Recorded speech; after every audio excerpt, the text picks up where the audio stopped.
শুনতে থাকুন নটার গল্প, গল্পে গল্পে জমজমাট।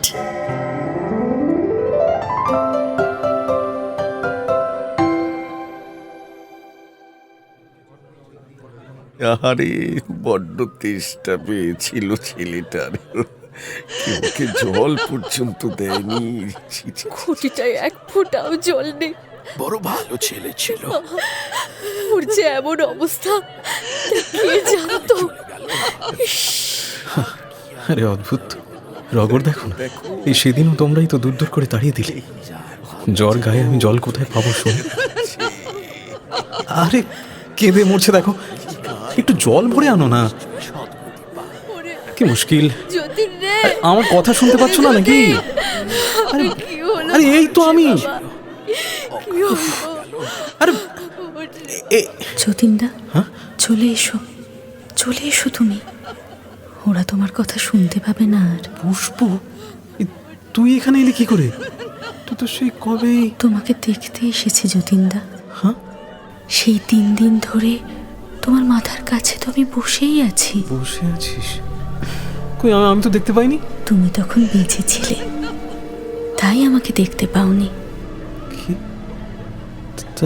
তার মানে এখন আমি আমার মতো তুমিও যে নেই হয়ে গেছো। ওই দেখো, নিচের দিকে ভালো করে তাকিয়ে দেখো। ওই যে তোমার শরীরটা নিচে শুয়ে আছে, দেখতে পাচ্ছ যতীনদা? দেখতে পাচ্ছ? আমি মরে গেছি? এই পুষ্প, আমি কি মরে গেছি? जायते म्रियते वा कदाचिन् नायं भूत्वा भविता न भूय आजो नित्यः शाश्वतोऽयं पुराणो न हन्यते हन्यमाने शरीरे। শুনছেন বিভূতিভূষণ বন্দ্যোপাধ্যায়ের উপন্যাস দেবযান। আজ শুনবেন প্রথম পর্ব। কুরুলে বিনোদপুর গ্রামের রায় সাহেব ভরসারাম কুণ্ডু এই গ্রামের সব থেকে ধনী মানুষ। তাকে সবাই চেনে। জামা কাপড়ের বিরাট ব্যবসা আছে তার। বিনোদপুর পার করে আরও 2-10টা মহল্লা অবধি তার নাম ছড়িয়ে পড়েছে। সেই ভরসারামের একমাত্র মেয়ের বিয়ে। কলকাতা থেকে মোটর ও বাস রিজার্ভ করে বরযাত্রীরাও এসে পড়েছে। এমন সাজানো গাড়ি জুড়ি আর জমকালো আয়োজন এই গ্রামের কেউ কখনো দেখেনি। রাত তখন প্রায় 9:30 হবে। কলকাতার বাবুদের আর দেরি করলে তো চলবে না, এবার তাদের ফিরতে হবে। মহাসমাদরে তাঁদের নাটমন্দির চত্বরে খেতে বসানো হয়েছে। কুণ্ডুবাবু নিজে দাঁড়িয়ে থেকে বরযাত্রীদের দেখভাল করছেন। ও কি পাল মশাই, না না না না না, মাছের মুড়োটা বাদ দিলে তো চলবে না। ওরে, এই ভাতের বালতিটা নিয়ে আয় না রে, এদের পাত যে একেবারে খালি। আনছি কর্তা। এখানে দেখি। একদিকে বরযাত্রীদের খাওয়ানোর এলাহি আয়োজন, আর অন্যদিকে উঠোনের এক পাশে গ্রামের সাধারণ নিমন্ত্রিতরা খেতে বসেছে। তাদের অবশ্য না আছে দেখানোর মতো বেশবাস, না আছে বাবুয়ানি। সেই দলের থেকেই একটু তফাতে বসে আছে যতীন। ব্রাহ্মণের ছেলে সে, তবে তার কোনো যজমান নেই, তাই দান ধ্যানে পাওয়া জিনিসপত্র কিছুই নেই তার। অবশ্য সেসব থাকার কোনো সুযোগও নেই, কারণ ছেলেটা বামুনকুলের মতো পুরুতগিরি করে না। শহরে থেকে MA অবধি পড়েছে বটে সে, তবে গান্ধীজির অসহযোগ আন্দোলনে যোগ দিয়ে তার সব গেছে। একটা চাকরিও হলো না। 35 বছর বয়স হলে কি হবে? যতীনের এখনো পর্যন্ত 1 পয়সাও রোজগার নেই। তার বাবা মা চলে গেছেন অনেক কাল আগে। বিরাট বাড়িটা তাকে এখন দিন রাত্রির যেন হাঁ করে গিলতে আসে। দারিদ্র্যের সঙ্গে লড়াই করতে করতে তুমুল ঝগড়া করে ছেলে মেয়েদের নিয়ে বাপের বাড়ি চলে গেছে তার স্ত্রী। আর তারপর থেকে সে একেবারে একা। আজ কুণ্ডুবাবুর বাড়িতে নেমন্তন্ন পেয়ে একটু খেয়ে বাঁচবে ভেবেছিল যতীন, কিন্তু লুচি, পোলাও, মাংস, মন্ডা সব তো বাবুদের পাতেই জড়ো হচ্ছে। এদিকে বলে কয়ে ডেকে হেঁকে কোনো রকমে যা জুটল তাই দিয়েই পেট ভরিয়ে হাত টাত ধুয়ে বাকিদের সঙ্গে পুকুর পাড়ে এসে দাঁড়ালো যতীন। শহরের বাবুরা হরেক রকমের বাজি এনেছে। সেসব বাজি এই গ্রামের কেউ কখনো চোখে দেখেনি এর আগে। ওরে বাবা, এই আগুন লেগে যাবে তো। রামো রামো, এবার কি হবে গো? আরে এবার দাঁড়া না, দেখলা কি হয়। ও খুড়ো, এ তো সত্যি কিছু হলো না গো। কি চমৎকার বাজি! শহরে শহরে আরো এমন কি কি কল আছে গো খুড়ো? সেসব আর তুই কি বুঝবি, বুঝলি? আমি যখন ছোট ছিলাম। বাজি দেখার ভিড় থেকে সরে এসে এবার বাড়ির পথ ধরল যতীন। শহরে কাটানো কলেজ জীবনের কথাগুলো মনে পড়ছে তার। সে সব যেন গত জন্মের কথা। জামগাছের কাছটায় আসতেই পিছন থেকে মেঘনাথ চক্রবর্তীর গলা শুনতে পেল যতীন। এই যতীন! কে যতীন? সেই তেলিটার বাড়িতে খেতে গিয়েছিলে বুঝি? বলিহারি সাহস বাপু, বামুনের ছেলেকে নেমন্তন্ন করে কি করে? হ্যাঁ, দেখাক তো, আমাকে একবার নেমন্তন্ন করে দেখাক তো। আজ ঘরে যাই খুড়ো, খুব ঘুম পাচ্ছে। মাথায় তুলে দিয়েছ, তোমাদের মতো বামুনরা মিলে এই ছোট জাতগুলোকে একেবারে মাথায় তুলে দিয়েছ। যতীন যখন বাড়ি ফিরল তখন রাত 10টা বেজে গেছে। যতীনের বাড়িটা কিন্তু কোঠা বাড়ি, অনেকগুলো ঘর দৌড়, চণ্ডীমণ্ডপ সব আছে সেখানে। তবে যত্ন আর মেরামতির অভাবে তার কোনো ছিঁড়িছাঁদ আজ আর নেই। গত মাঘ মাসে মাত্র 7.5 টাকায় গোলাবাড়িটা বেচে দিয়েছে সে। এখন প্রদীপ জ্বালানোর মতো পয়সাও নেই। অন্ধকারে নামলেই তাই একাকিত্বটা যেন আরো বেশি করে চেপে বসে তার মধ্যে। আশালতার কথা মনে পড়ে তার। বিয়ের পর প্রথম 5টা বছর এই ঘরেই তো কত আদর, কত প্রেম। পূর্ণিমার রাতে তারা ঘুমোতে পারত না। কি গো, অমন করে কি দেখছো বলো তো? দেখছি চাঁদ না তুমি, কে বেশি সুন্দর। অন্ধকারে একা শুয়ে শুয়ে সেই পুরনো দিনগুলোর কথা ভাবতে ভাবতে চোখের কোলে জল জমে যতীনের। 5 বছর আগে সেই যে বাপের বাড়ি চলে গেছে আশালতা, তারপর আর যোগাযোগ রাখেনি যতীনের সঙ্গে। যতীনও অবশ্য 3 বছর আগে শেষবার শ্বশুর বাড়ি গিয়েছিল, তারপর থেকে আর সেও যায়নি। কিন্তু সেবার ছেলে মেয়েগুলো তাকে ঠিক করে চিনতে পারল না। শাশুড়ি তো বলেই দিল যে আশালতা বারাসাতে তার দিদির বাড়িতে গেছে, কিন্তু সে কথাটা যে বেমালুম মিথ্যে আশালতার বোন আন্নাকালীর কাছ থেকে শুনে ফেলেছিল সেটা যতীন। এই অপমানের পর আর সে মুখ হয়নি যতীন। তবু এই ঘুটঘুটে অন্ধকারে একলা শুয়ে আজ আশালতাকেই মনে পড়ল যতীনের। বিধির বিধান, তাকে কে কন্টাবে? কার এত শক্তি আছে? আশালতা যখন প্রথম বাপের বাড়ি চলে গেল তখন নিজের সম্মান বাঁচাতে বানিয়ে বানিয়ে এই গ্রামের লোককে অনেক কিছুই বলতে হয়েছে যতীনকে। আর লোকের প্রশ্নেরও বাপু বলিহারি। তা বলি, ওহে যতীন, বৌমা বুঝি এখনো ফেরেননি নাকি? এই তো কটা দিন আগেই তো। না, এই বছর 3 তো হয়েই গেল, তাই বলছিলাম আর কি। মানে আসলে চিন্তা হয়, মানে গায়ের মানুষজন দূরে থাকলে বুঝই তো সব। তা আরো কিছুদিন থাকবেন বোধহয়? হ্যাঁ, মানে আমার শাশুড়িরা মস্ত ধনী তো, টাকা কড়ি গয়নাগাটির অন্ত নেই, তাই আর কি ওই ভাগ বাটোয়ারার জন্য। আচ্ছা, বুঝলেন না, যদি হঠাৎ মরে টরে যান তাই আর কি। হ্যাঁ, তাও তো ঠিকই। বুঝলাম বুঝলাম। তবে তবে 3 বছর যখন মরেনি, বুড়ি কি আর সহজে মরবে হে? ও টাকার মায়া ছেড়ে দাও যতীন। ঘরের বউকে ঘরে যতীনের ফিরিয়ে মিথ্যেটাকে নিয়ে এসো। আজকাল আর কেউ বিশ্বাস করে না। একই মিথ্যে শুনে শুনে সকলেও ক্লান্ত। তাছাড়া তার মুখে মিথ্যেটাও ঠিক মানায় না। আর তাই আশালতা যে আর কোনো দিন ফিরবে না, এ কথাটা জানাজানি হয়ে যাবার পরে লোকের ব্যঙ্গ বিদ্রুপটাও আরও বহুগুণ বেড়ে গেল। যার রোজগার নেই, যাকে তার নিজের স্ত্রীও ছেড়ে চলে যায়, তার শিক্ষার মূল্যই বা কতটুকু? যতীনের উচ্চশিক্ষাও তাই কোনো মূল্য পেল না। টাকার অভাবে পছন্দের কয়েকখানা ইংরেজি আর সংস্কৃত বইও বেচে দিল সে। তা নিয়েও অবশ্য গ্রামের পথে হাসাহাসি কিছু কম হয়নি। শুনেছ যোগু, বিদ্যের জাহাজ এবার বিদ্যে বেচে দিচ্ছে গো। বিদ্যে দিয়ে আর টাকাই এলো না। কুঁড়ের বাচ্চা একটা। তা কার কথা বলছো গো? যতীন? আর কার কথা বলবো? এত বিদ্যে আর কার আছে শুনি? তা আগে বউ বেচেছে, এখন বই বেচছে। তা যা বলেছ মাইরি, ওই ওই ওই বউ আর এই জন্মে ফিরবেন না। যতীন আর এখন কারো সঙ্গেই বিশেষ কথা টথা বলে না।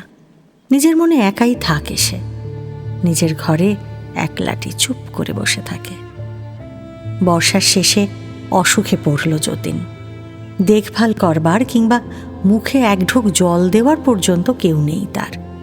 যতক্ষণ পারল কলসি থেকে নিজেই জল গড়িয়ে খেল সে। তারপর সে ক্ষমতাও তার আর রইল না। গাঁয়ের লোক অবশ্য নিতান্ত দায়সারা ভাবে মাঝে সাঝে একটু সাবুটাবু পাঠিয়েছে ঠিকই, তবে খোঁজ খবর বিশেষ রাখেনি। তাতে যতীনের কিছু এসেও যায় না। অসুখ, অন্ধকার আর রোগের চেয়েও আশালতার অভাবটা আগুন হয়ে প্রতি মুহূর্তে তাকে পুড়িয়ে চলেছে। যতীন জানে এক্ষুনি যদি আশালতা ফিরে আসে, সঙ্গে সঙ্গে আরও 10টা বছর বয়স কমে যাবে তার। সে সুস্থ হয়ে উঠবে। গ্রামের লোক অবশ্য তাকে পরামর্শ দিয়েছে। শোনো যতীন, বলছি বৌমাকে একটা চিঠি লেখো। তোমার এই অবস্থা শুনলে তিনি নিশ্চয়ই ফিরে আসবেন। তাছাড়া দেখার লোকটুকু তো চাই নাকি? হ্যাঁ খুড়ো, লিখেছিলাম। তারা সেখানে কেউ নেই। নেই তো? গেছে কোথায়? সবাই মিলে ওই পশ্চিমে গেছে।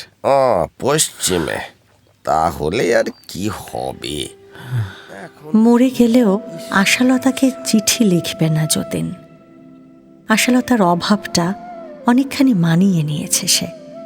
এখন আর নতুন করে আঘাত পেতে চায় না যতীন। সব মিথ্যে, সব ভুল। প্রেম, ভালোবাসা এসব কিছুই দুদিনের মোহ। প্রেমে পড়ে দেউলে হয়ে যাওয়া মন যে কত যন্ত্রণা সহ্য করে তা একা যতীন জানে। তবে ভগবান ছাড়াও এই কঠিন একাকিত্বের মধ্যে আরও এক ভরসার কথা যেন কোন সুদূর অতল থেকে উঠে আসছে তার সামনে। আশালতা তার জীবনে আসার পরে আর একটি বারও সে কথা ভাবেনি যতীন। তবে আজ 23 বছর আগে যে অতীত হয়ে গেছে, সে আর কতকাল স্মৃতি হয়ে জেগে থাকবে। আর তাই পুকুর ধারে, নদীর ধারে ঝাঁপাই ছোঁড়া, ভর দুপুরে পাকুড় চুরি করে বেড়ানো, হোগলা পাতার ঘরে বসে চড়ুই ভাতি, হাতের লেখায় ভুল করলে বেজায় কানমোলা, আর তারপর দুজনের চোখেই ঝরঝর করে নেমে আসা জল, এই সব কিছু আজ আবার নতুন করে দেখতে পাচ্ছে যতীন। চোখের জলে ঠোঁটের কোণটা নোনতা হয়ে যাচ্ছে তার। অতীতের মেঘ সরিয়ে কত বছর আগে ফেলে আসা একটা দিন তার মনের পর্দায় যেন আজ আবার স্পষ্ট ভেসে উঠল। সে শুনতে পেল পুষ্প যেন তাকে ডাকছে। যতীনদা, জামরুল পারবে না? ওই দেখো, ওই দেখো কত জামরুল হয়ে আছে। দেবের পুষ্প, গোটা কতক পেড়ে দিন, খুব খিদে পেয়েছে। ধর্মর করে উঠে বসতে গেল যতীন। সত্যি তার ভীষণ খিদে আর তেষ্টা পেয়েছে, কিন্তু বসতে পারল না, মাথা ঘুরে আবার শুয়ে পড়ল। এতক্ষণ তাহলে কোথায় ছিল সে? হুঁশ ফিরতেই আশালতার জন্য ভীষণ কান্না পেল তার, কিন্তু তেষ্টায় শুকিয়ে যাওয়া জিভ আর খটখটে চোখ, কোথাও কোনো জল নেই।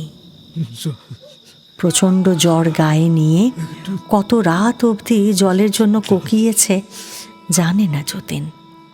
ভোরের দিকে অচৈতন্য হয়ে পড়ল সে, তারপর তার আর কিচ্ছুটি মনে নেই। এদিকে তার সেই অসত্যের ঝুড়িনামা কোঠা বাড়ির দরজায় তখন গ্রামের লোকজন একেবারে ঝাঁপিয়ে পড়েছে।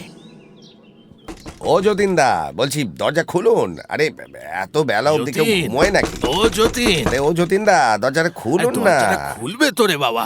কি হলো কি? জানি মতি গয়লানি ছাগল খুঁজতে এসে কালো বলেছিল যতীনদার দরজা বন্ধ। তাই তো, আমিও তো মতির কাছে শুনেই তোমার খুড়িকে নিয়ে ছুটে এলাম। ও বাবা যোগু, কি ব্যাপার বলো দেখি। দরজাটা একবার ভেঙে দেখ না রে বাপ, কোনো বিপদ আপদ ঘটেনি তো? ঠিক বলেছ খুড়ি, দাঁড়াও দাঁড়াও, একটা একটা ডান্ডা নিয়ে আসি।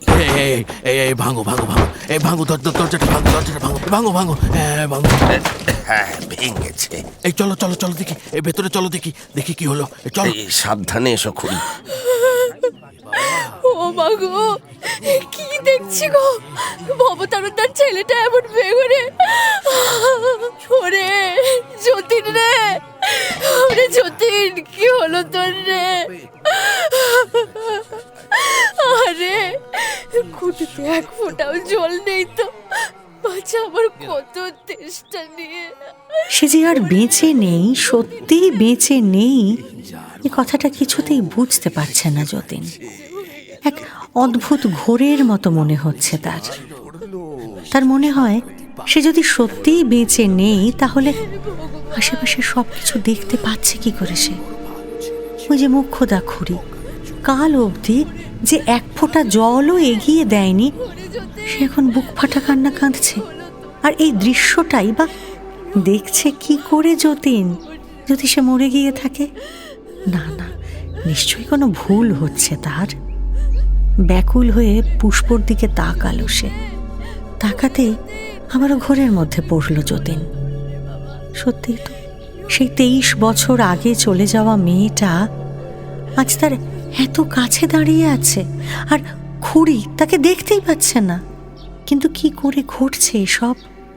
তার বিভ্রান্ত মুখের দিকে তাকিয়ে ওদিকে মিটিমিটি করে তখন হাসছে পুষ্প।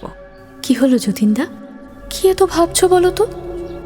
তোমাকে নিয়ে যাব বলে সে কখন থেকে দাঁড়িয়ে আছি, তুমি কি যাবে না?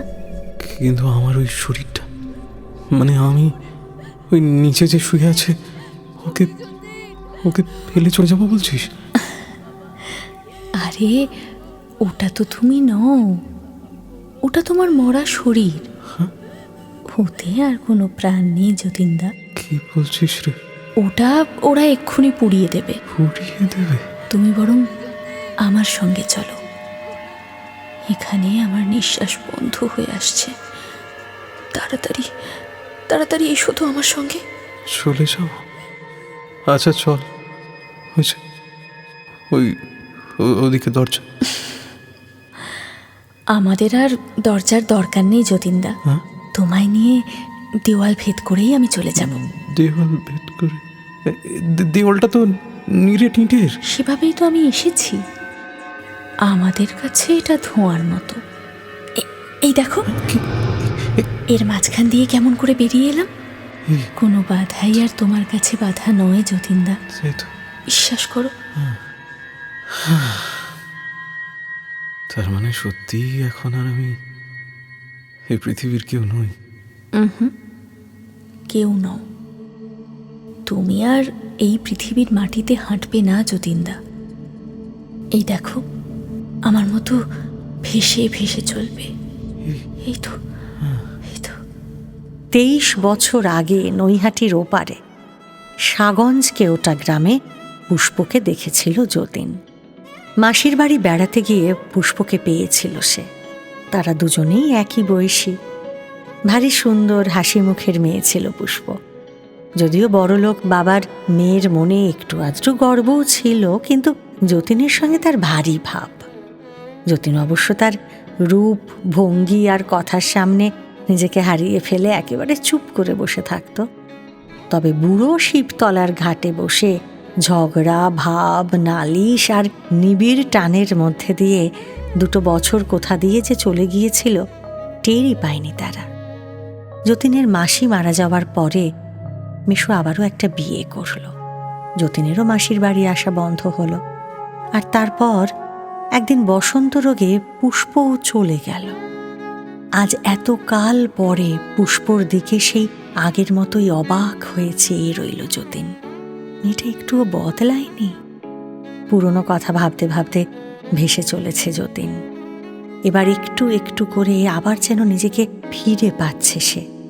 বেলুনের মতো ভাসতে ভাসতে ক্রমশ আচ্ছা, ভয়টা কেটে যাচ্ছে তার। একেই কি মৃত্যু বলে? তাই তো মনে হচ্ছে অবশ্য, কিন্তু এটা তো মোটেও ভয়ঙ্কর কিছু নয়। তাহলে তাহলে মৃত্যুকে লোকে এত ভয় পায় কেন? ভাসতে ভাসতে অপূর্ব একটা জায়গায় এসে পৌঁছলো তারা।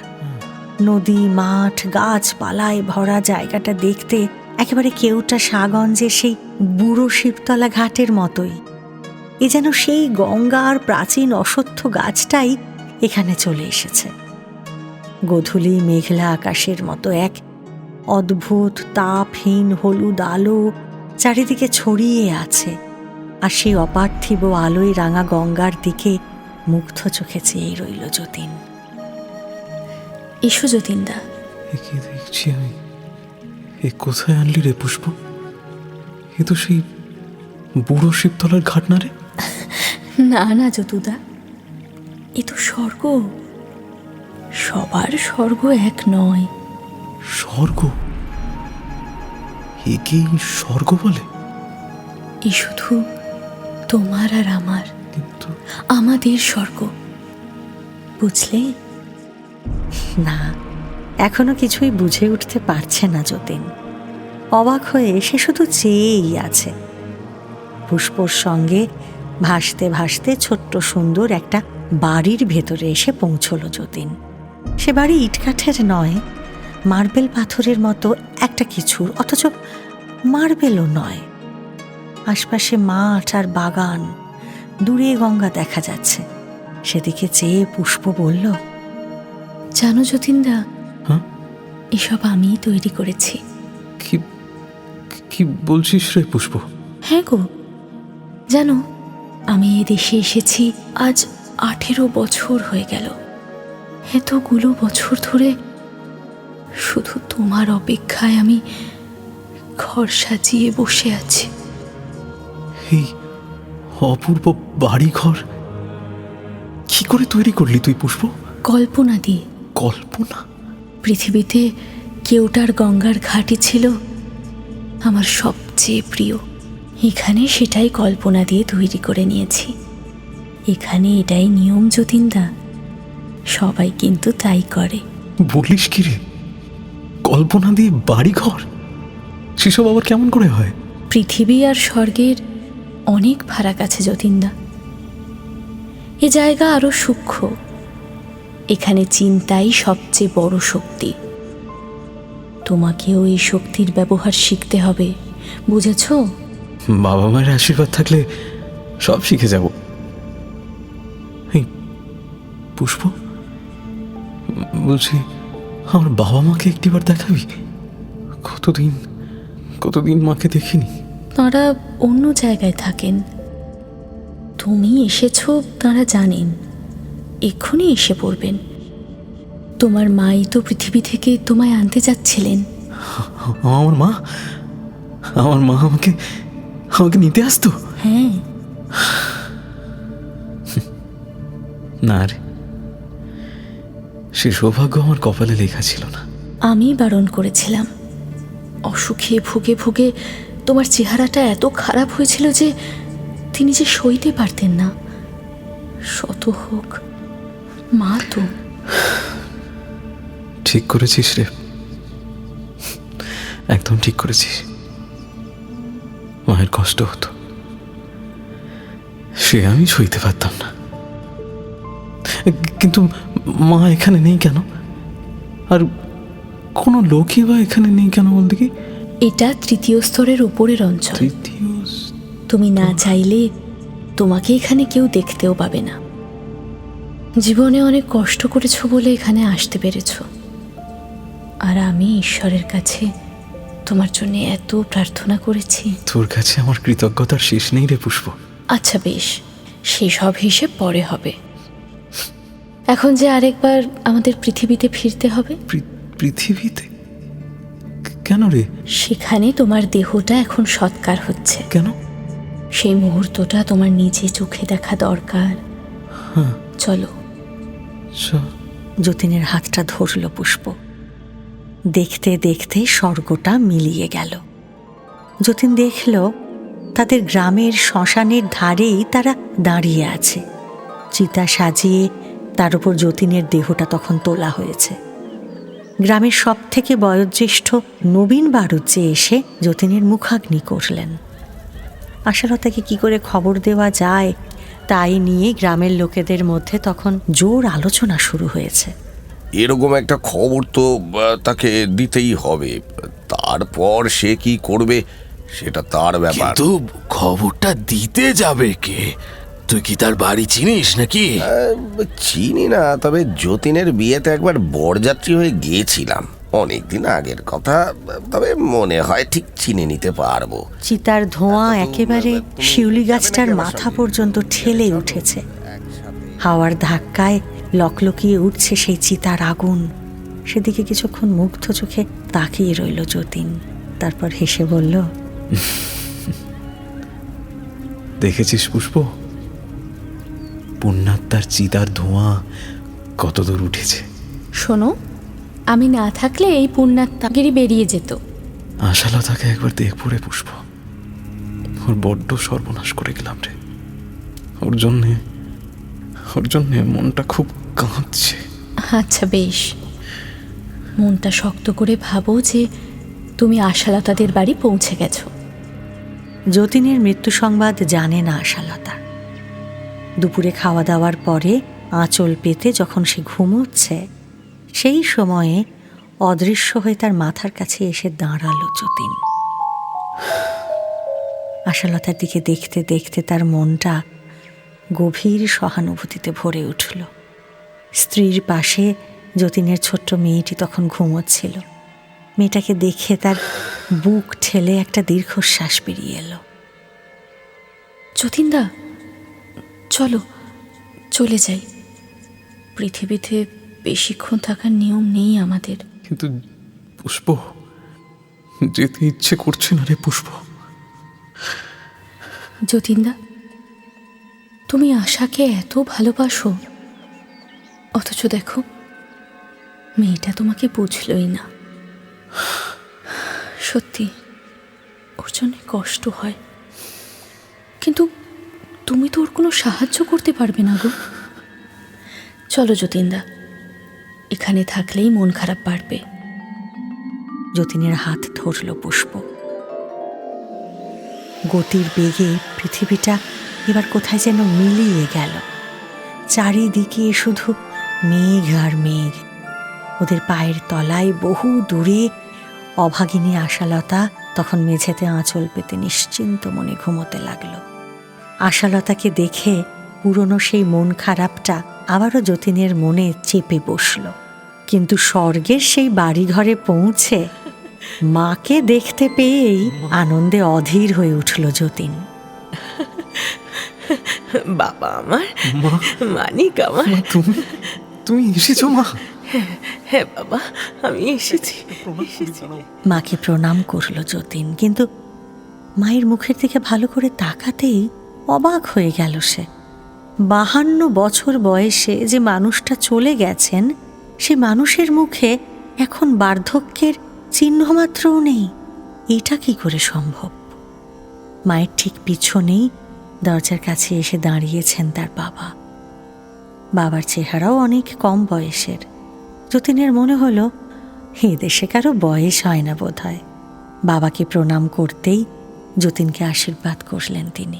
তোমার এখনো আসবার বয়স হয়নি বাবা, আর কিছুদিন থাকলে বিষয় সম্পত্তিগুলোর একটা গতি করতে পারতে। আশা না আশাটা তো আমার হাতে নেই বাবা। কিন্তু মাখন রায়ের জমিটা কত শখ করে খরিদ করেছিলাম, সেটা রাখতে পারলে না বাবা। আর শশধর চক্রবর্তী ছাড়া বেচার কোনো লোক পেলে না। বাছা আমার কত কষ্ট পেয়ে এসেছে, আর তুমি কি না এখনই ওই পোড়া বিষয়ের কথা তুললে? এই শখ এসে ওই জমি আর তোমার কি কাজে লাগবে শুনি? তুমি মেয়ে মানুষ, বিষয়ের কি বোঝো? তুমি কেন সব কথার উপর কথা বলছো? ওই যে পুষ্প এসেছে। এমন সময় পুষ্প ঘরে এসে ঢুকতেই কথা বন্ধ করে যতীনের বাবা সঙ্গে সঙ্গে সেখান থেকে বেরিয়ে গেলেন। সেদিকে তাকিয়ে যতীনের মায়ের গলায় আক্ষেপ যেন ঝরে পড়ল। জানিস বাবা, এখানে এসেও সেই বিষয় সম্পত্তি নিয়ে পড়ে আছেন বলে দ্বিতীয় স্তরের ওপরে আর উঠতেই পারলেন না। আমিও বা ওকে ছেড়ে আর অন্য কোথায় যাই বলতো?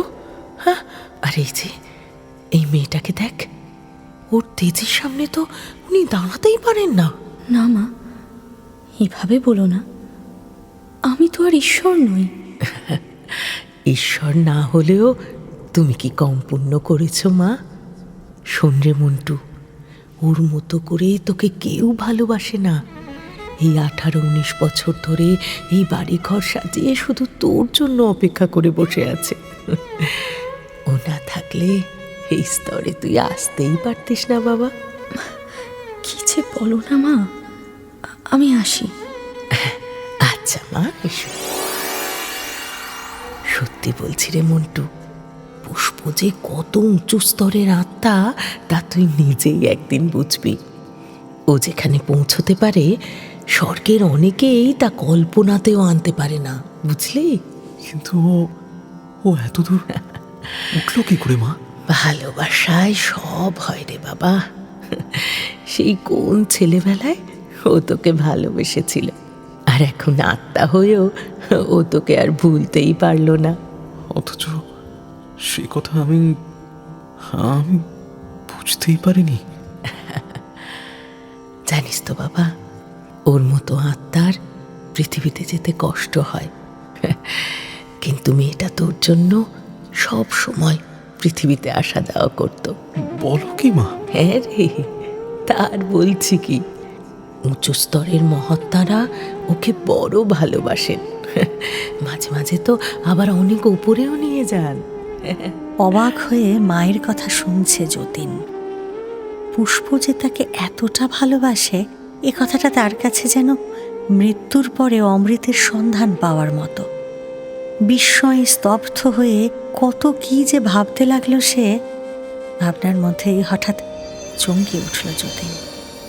একটা আশ্চর্য চাপা আলো আকাশের এক কোণ থেকে এসে সমস্ত জায়গাটা অল্পক্ষণের জন্য নীল আলোয় ভরিয়ে দিল। সে আলোটা ভারী ঠান্ডা আর উজ্জ্বল, আবার তখনই সেটা মিলিয়েও গেল। সেদিকে তাকিয়ে থেকেই যতীন বিস্মিত হয়ে বলল, কি ওই সার্চ লাইটের মতো নীল আলোটা কিসের মা? কি করে বলি বলতো বাবা, এইসব দেশে যে কোথা থেকে কি হয় সে কথা বলা যায় না। এটা তো আবার চাঁদ সূর্যের দেশ নয়। জ্ঞানী আত্মা ছাড়া এখানকার সমস্ত কথা কেউ বলতে পারে না। পুষ্প জানে না মা? না রে বাবা, আসলে কি জানিস, ও তো আর জ্ঞানের চোরে এখানে আসেনি, ও এসেছে ভালোবাসার চোরে। আর তাছাড়া ওই সব জানতেও চায় না।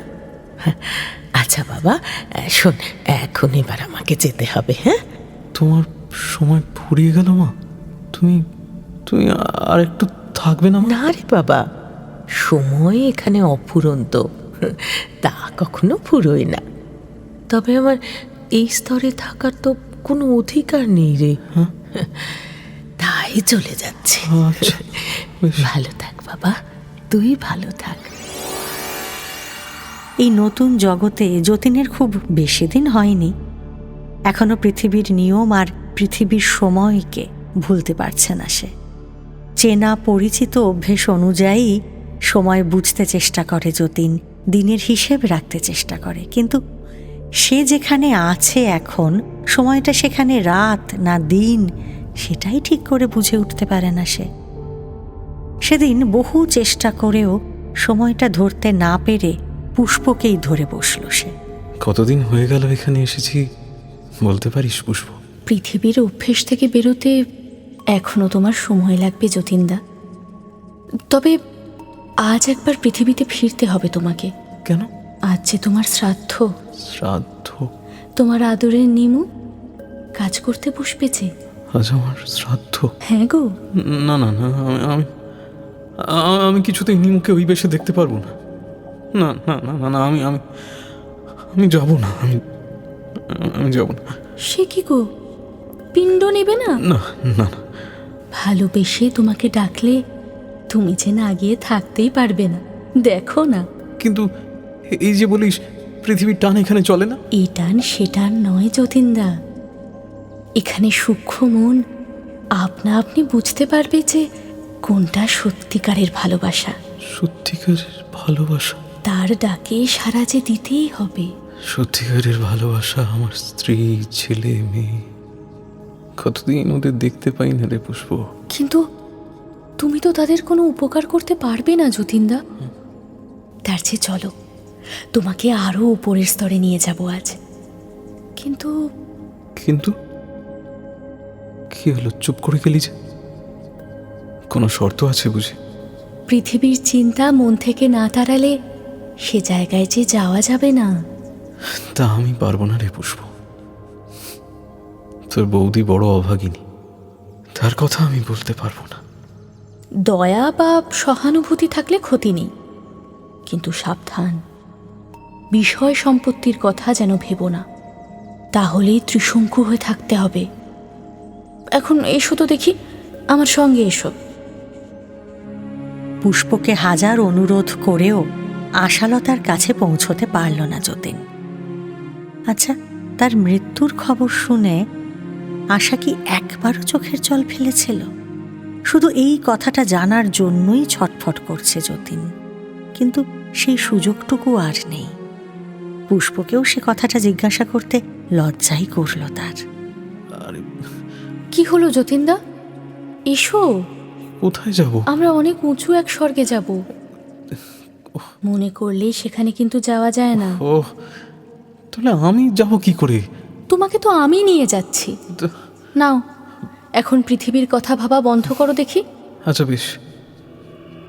পুষ্পর হাত ধরে নীলাভ শূন্যের মধ্যে দিয়ে ভেসে চলল যতীন। চারিদিকে শুধু যেন নীলের সমুদ্র, ডাইনে বাঁয়ে অগণিত তারা আর নক্ষত্র লোকের মধ্যে দিয়ে ভাসছে তারা। যতীনের প্রাণে এসে যে কি আশ্চর্য আনন্দ হচ্ছে তা মুখে বলতে পারছে না সে।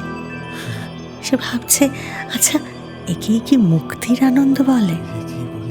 পুষ্পর সঙ্গে চলতে চলতে আরো একটা নতুন লোকে এসে পৌঁছল যতীন।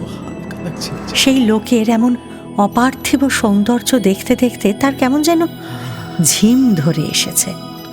সৃষ্টির সমস্ত নিঃস্বার্থ সেবা, প্রেম আর রূপ সেখানে জমাট বেঁধে আছে, আর তার গভীর থেকে নেমে আসছে স্নিগ্ধ শান্তি।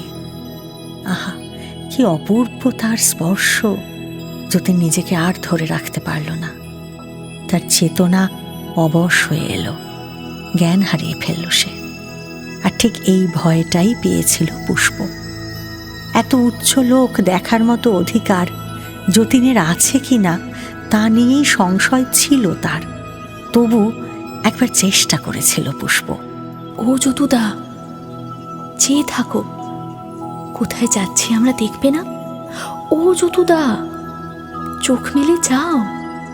কিন্তু যতীনের জ্ঞান ফিরল না। একটা বেগুনি রঙের পাহাড়ের চূড়োয় বুনো লতা পাতার আড়ালে একটা পাথরের ওপর যতীনকে শোয়ালো সে। তার মুখে ঝর্ণার জল ছিটিয়ে আঁচল দিয়ে বাতাস করতে লাগলো পুষ্প। না, যতীন তবু আর চোখ খোলে না। তার দেহে আঙুল ছুঁইয়ে নিজের দেহের চৌম্বক শক্তি ঢুকিয়ে দিতে লাগলো পুষ্প। এমন সময় পাহাড়ের ওপর দিকে চোখ পড়ল তার। আশ্চর্য তো, উনি কে? আগে তো কখনো দেখিনি। কি অপূর্ব দেখতে! আর কি উজ্জ্বল নীল জ্যোতি! উনি নিশ্চয়ই কোনো উঁচু স্তরের আত্মা। পুষ্প দেখল সেই জ্যোতির্ময় আলো যেন স্থির চোখে সামনের দিকে তাকিয়ে বসে আছেন। 16-17 বছরের এক তরুণের মতো দেখতে তাকে। পুষ্প জানে এই জগতে যিনি যত বেশি পবিত্র, যত বেশি আধ্যাত্মিক, তার রূপ আর যৌবন কখনো ক্ষয় হয় না।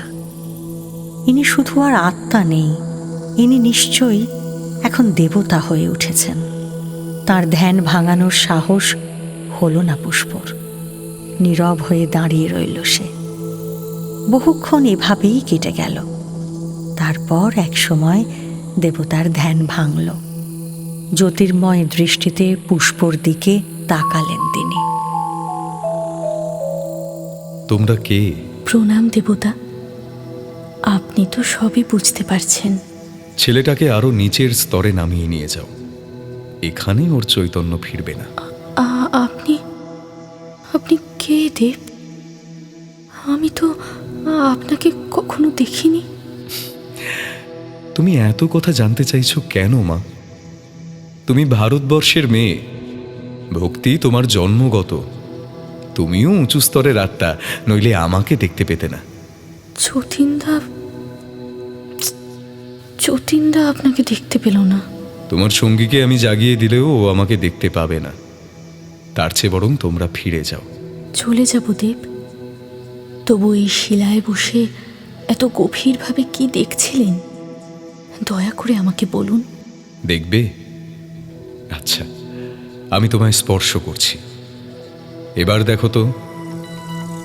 পুষ্প হয়তো তার নিজের সীমা পেরিয়ে গিয়ে প্রশ্ন করে ফেলেছে, কিন্তু দেবতা তো ক্ষুণ্ণ হলেনই না, বরং গভীর স্নেহে তাকে স্পর্শ করতেই পুষ্পর সামনে এক অলৌকিক দৃশ্য ভেসে উঠল। বহু যুগ আগের এক আদিম পৃথিবীকে দেখতে পেল পুষ্প। সেখানে অতিকায় সব জীব জন্তু, অপরিচিত গাছপালা আর প্রখর সূর্যালোক। তারপর প্রাচীনকালের যুদ্ধ, রাজপথ, নগর এবং বীভৎস মহামারীর নানান দৃশ্য একের পর এক ছবির মতো ভেসে আসতে লাগল।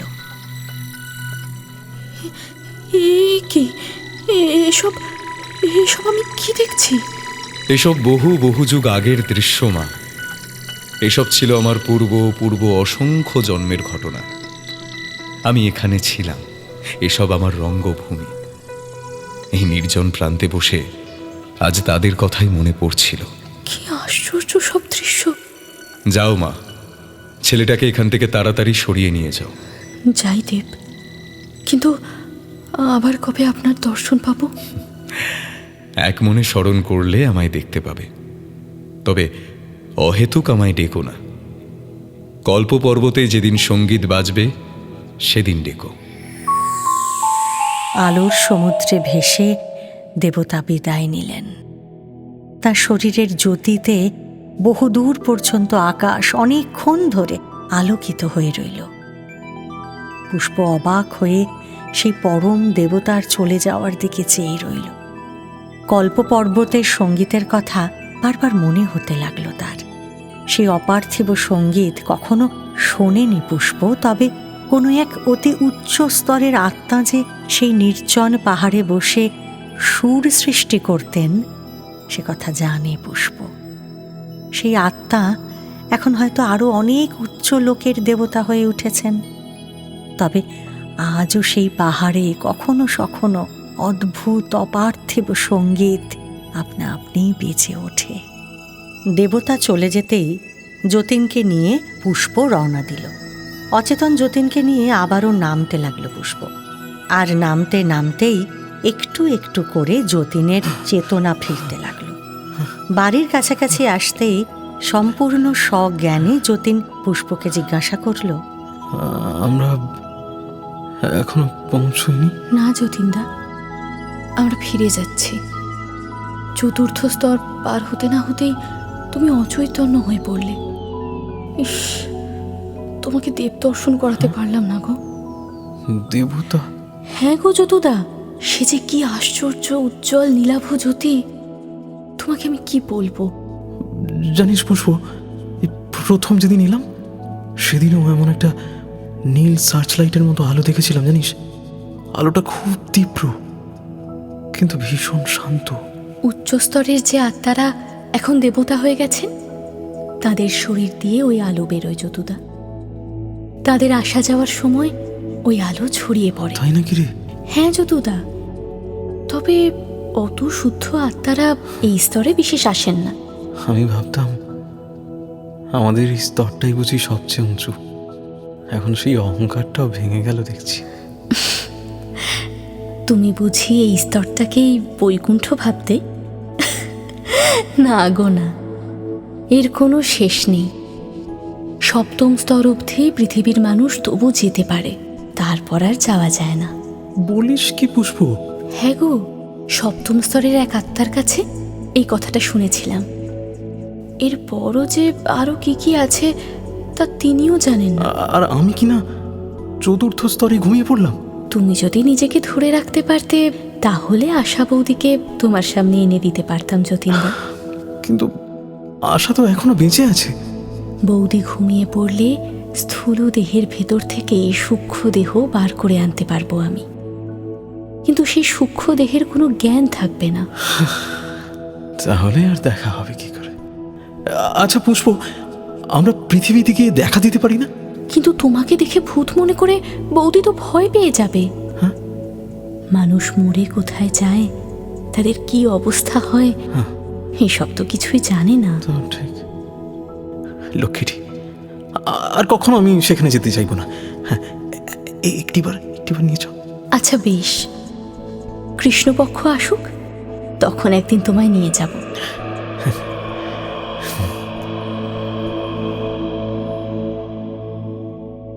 সেদিন কৃষ্ণা সপ্তমী তিথি। যতীনকে নিয়ে আশালতার বাড়ির কাছে নেমে এলো পুষ্প। যতীন সবে এই পৃথিবী থেকে পরলোকে গেছে, তাই তার চোখে সব স্পষ্ট হয়ে ফুটছে, কিন্তু পুষ্প অনেক দিন উচ্চ স্তরে কাটানোর ফলে তার চোখে এই পৃথিবীটা ঝাপসা অস্পষ্ট ঠেকছে। পৃথিবীর বায়ুমণ্ডলে পুষ্পর খুব কষ্ট হতে লাগলো। এদিকে পৃথিবীর হিসেবে 2 ঘন্টা প্রাণপণ চেষ্টা করেও যতীন নিজের দেহটা কিছুতেই আশার চোখে দৃশ্যমান করতে পারল না। আশা একে একে সংসারের সমস্ত কাজই করছে, আর যতীন ওর আশেপাশে চলতে চলতে কতবার ডাকলো, কিন্তু আশা শুনতেও পেল না। শেষে পুষ্প বলল, এখন থাক, রাতে যখন বৌদি শোবে সেই সময়ে যেও। এখন ওর মন চঞ্চল রয়েছে। না না, সে হবে না। ও সারা রাত হ্যারিকেন লণ্ঠন জ্বালিয়ে ঘুমোয়, সেই আলোয় তো কোনো কাজ হবে না। আচ্ছা দেখছি কি করা যায়। তুমি বাইরে চলো যতীনদা, পৃথিবীতে বেশিক্ষণ থাকাটা ঠিক নয়। কি একটা নিয়ম। যতীনকে নিয়ে বাড়ির বাইরে এলো পুষ্প। এটা যতীনের শ্বশুর বাড়ির দেশ। এই চণ্ডীমণ্ডপে বসে নতুন জামাইয়ের সঙ্গে গ্রামের লোকেরা একসময় কত তাসপাশা খেলেছে। যদুভরের পুকুর থেকে মস্ত বড় রুই মাছ ধরেছিল যতীন একবার। সেসব কথা আজ মনে পড়ছে তার। যতীনের পা দুটো সেখানেই থেমে গেল। কে রে ওখানে? পিছন থেকে ডাক শুনে যতীন আর পুষ্প সঙ্গে সঙ্গে পিছন ফিরে তাকালো। দেখল তাদের থেকে প্রায় 20-25 হাত দূরে দাঁড়িয়ে আছে যদুভরের ছেলে শ্রীশ। পুকুরে নামতে গিয়ে শ্রীশের পা আর চলছে না। সে অবশ্য পুষ্পকে দেখতে পাচ্ছে না, কিন্তু বিস্ফারিত চোখে যতীনের দিকেই তাকিয়ে আছে শ্রীশ। আর তারপরেই ভয়ে চিৎকার করে উঠল সে। কিন্তু যতীন তো অবাক, তাকে দেখে ভয়ে চিৎকার করলো কেন শ্রীশ? সে কি বাঘ না ভাল্লুক? পুষ্প অবশ্য তাড়াতাড়ি বলল, চতুদা চলো চলো, তুমি পৃথিবীর ভাবনা খুব এক মনে ভাবছিলে, এই দেখো তাই তোমায় দেখতে পেয়ে গেছে। চলো চলো। আমাকে ভূত ভেবেছে শেষে, কি মুশকিল। আচ্ছা চল চল চল। পুষ্প আর যতীন হাওয়ায় মিলিয়ে গেল, কিন্তু যতীন যাকে দেখা দিতে এসেছিল সে তো তাকে দেখতেও পেল না। যতীনের মন তাই ভালো নেই, প্রায়ই অন্যমনস্ক হয়ে বসে থাকে সে। পুষ্পর ভালোবাসা ও সেবা যত্নে তার বহু দিনের বুভুক্ষু প্রাণ তৃপ্ত হয়েছে বটে, কিন্তু যতীনের মনে হয় যে সঙ্গিনী হিসেবে পুষ্প অনেক উঁচুতে। সে পুষ্পকে ভালোবাসে, শ্রদ্ধা করে, ভয় করে, কিন্তু মন খুলে সব কথা সে বলতে পারে না। তাই থেকে থেকেই আশার কথা মনে পড়ে যায় যতীনের, কিন্তু পুষ্প তাকে পৃথিবীতে যেতে দেয় না। দেখি না, আমি একাই চেষ্টা করে দেখি যদি পুষ্পকে না জানিয়েই তাই একদিন একা একা নেমে আসার চেষ্টা শুরু করলো যতীন, কিন্তু নিচের স্তরে নামতেই ভীষণ মুশকিলে পড়ল সে। মাঝপথে কে যেন তাকে জোর করে টেনে ধরল, আর তারপরে চৌকো কাঠের বাক্সের মতো একটা ঘরে বন্দি করে ফেলতে চাইল। কোনো রকমে যদি সে একটা ঘর ফুঁড়ে বেরোয় তো পরক্ষণে আরও একটা ঘরে বন্দি হয়ে পড়ে। এক উচ্চ স্তরের আত্মা সেবার তাকে সেই বিপদ থেকে উদ্ধার করলেন। আসলে চিন্তায় পবিত্রতা না থাকলে যে এমন দুর্ভোগ আসে তা তো জানতো না যতীন। বেশ কিছুদিন এরপর আর সে পথ মারালো না যতীন, কিন্তু আশালতা তাকে যেন চুম্বকের মতো টানছে। আবারও অতি সাবধানে একাই নেমে আসার চেষ্টা করল যতীন। অবশ্য এবার আর কোনো ভুল করল না সে। নামার সময় মনে মনে চণ্ডী থেকে শ্লোক উচ্চারণ করতে লাগলো সে। ইয়া দেবী সর্বভূতেষু দয়ারূপেণ সংস্থিতা নমস্তস্मै নমস্তস্मै নমস্তস্मै। এক মনে এই শ্লোক আবৃত্তি করতে করতে পৃথিবীতে নামল যতীন। এবার আর কোনো সমস্যা হলো না তার। গভীর রাতে আশালতার মাথার কাছে এসে বসল সে। আশালতা তখন অকাতরে ঘুমোচ্ছে। মন স্থির করে এক মনে ডাকতে ডাকতে আশালতার সূক্ষ্ম দেহটা তার সামনে এসে দাঁড়ালো এবার, কিন্তু মেটে লাল রঙের সেই হতশ্রী জ্যোতিহীন সূক্ষ্ম দেহের সঙ্গে কোনো যোগাযোগই করতে পারল না সে। যতীন বুঝল যে এই জন্যই পুষ্প তাকে আশালতার কাছে আসতে বাধা দিত। আশালতা অতি নিম্ন শ্রেণীর আত্মা। এতদিনে যতীনের চোখে সবটা স্পষ্ট হয়ে উঠল। বিষণ্ণ মনে পৃথিবী থেকে ফিরে গেল যতীন। একা একা আশার কাছে যাওয়ার ঘটনাটা অবশ্য পুষ্পকে জানায়নি যতীন। আর পুষ্প সব জানতে পারলেও পাছে যতীনদা কষ্ট পায় সেই ভেবে নিজেও কিছু বলেনি। তবে যতীন এখন অনেকটাই শান্ত হয়েছে। সেদিন দুজনে মিলে তাদের ইচ্ছে বাড়ির ঘাটের ধারে বসেছিল। আচমকা একটা তীব্র উজ্জ্বল আলোয় চারপাশটা যেন ধাঁধিয়ে গেল। তাদের সেই ঘাট থেকে একটু দূরেই এক জ্যোতির্ময় পুরুষ এসে বসেছেন তখন।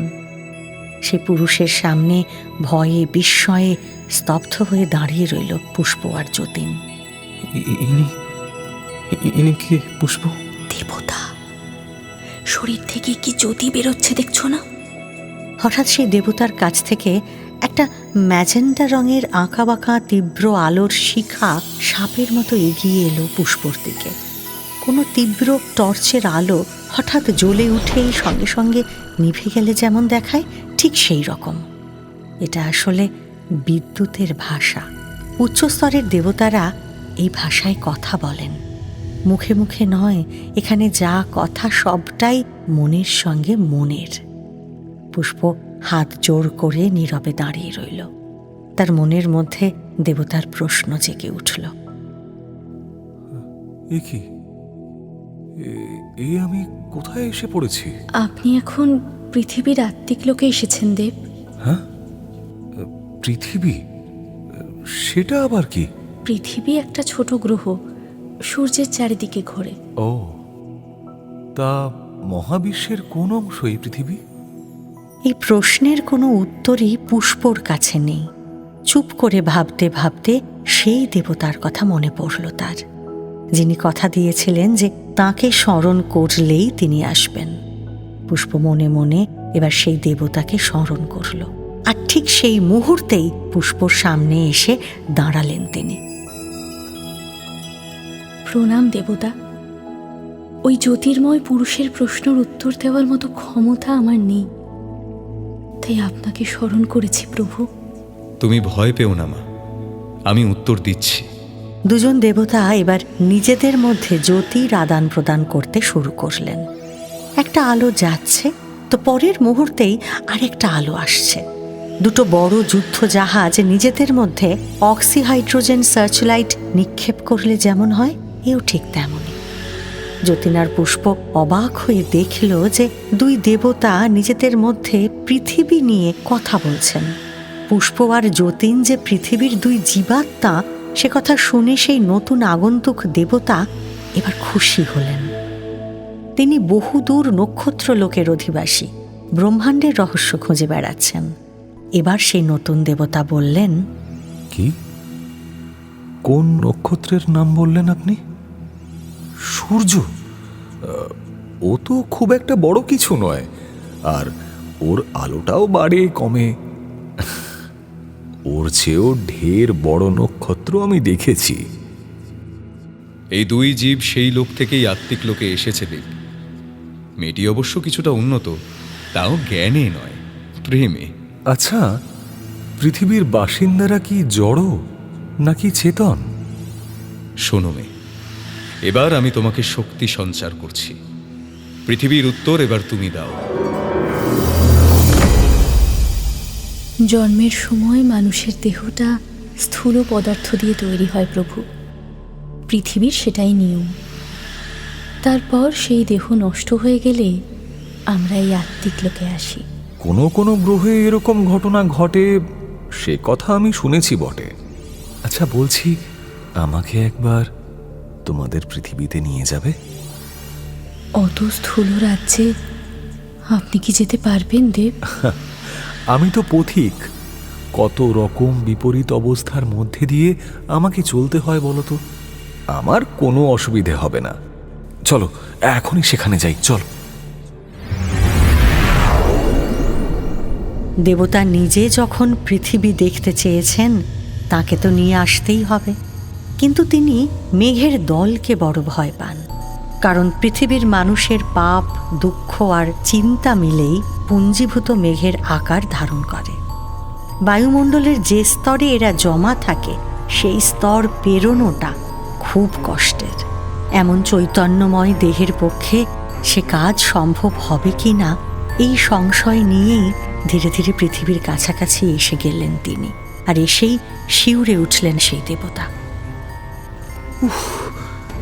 কি সব বিশ্রী চিন্তার ধোঁয়া চারিদিকে ছড়িয়ে আছে। তোমরা কেউ দেখতে পাচ্ছ না? ধোঁয়া? পুষ্প, এই মেঘগুলো কি তাহলে আমাদের চিন্তা? আপনার কষ্ট হচ্ছে দেব? আমরা কি ফিরে যাব? না না, এই তো আমরা প্রায় নেমেই এসেছি। এত কাছ থেকে ফিরবো কেন? চেতন লোকের দেবতা এবার স্থূল জগতে নামলেন। পুষ্প আর যতীন তাকে নিয়ে যেখানে এলো, সে জায়গাটা বিহারের একটা ছোট্ট গ্রাম। পৃথিবীতে এই সময়টা ভাদ্র মাস। বন্যার জল নেমে গেছে, আকাশ বেশ পরিষ্কার। বাড়িতে বাড়িতে ফসল ঝাড়াই বাছাইয়ের কাজ চলছে। কাটিহার থেকে মুঙ্গেরের দিকে এই মাত্র একটা ট্রেন চলে গেল। আচ্ছা, ওটা কি গেল? হ্যাঁ, তুমি বলতে পারবে? পৃথিবীর ভাষায় ওর নাম রেলগাড়ি। রেলগাড়ি? মানুষকে এক জায়গা থেকে খুব দ্রুত আরেক জায়গায় নিয়ে যায়।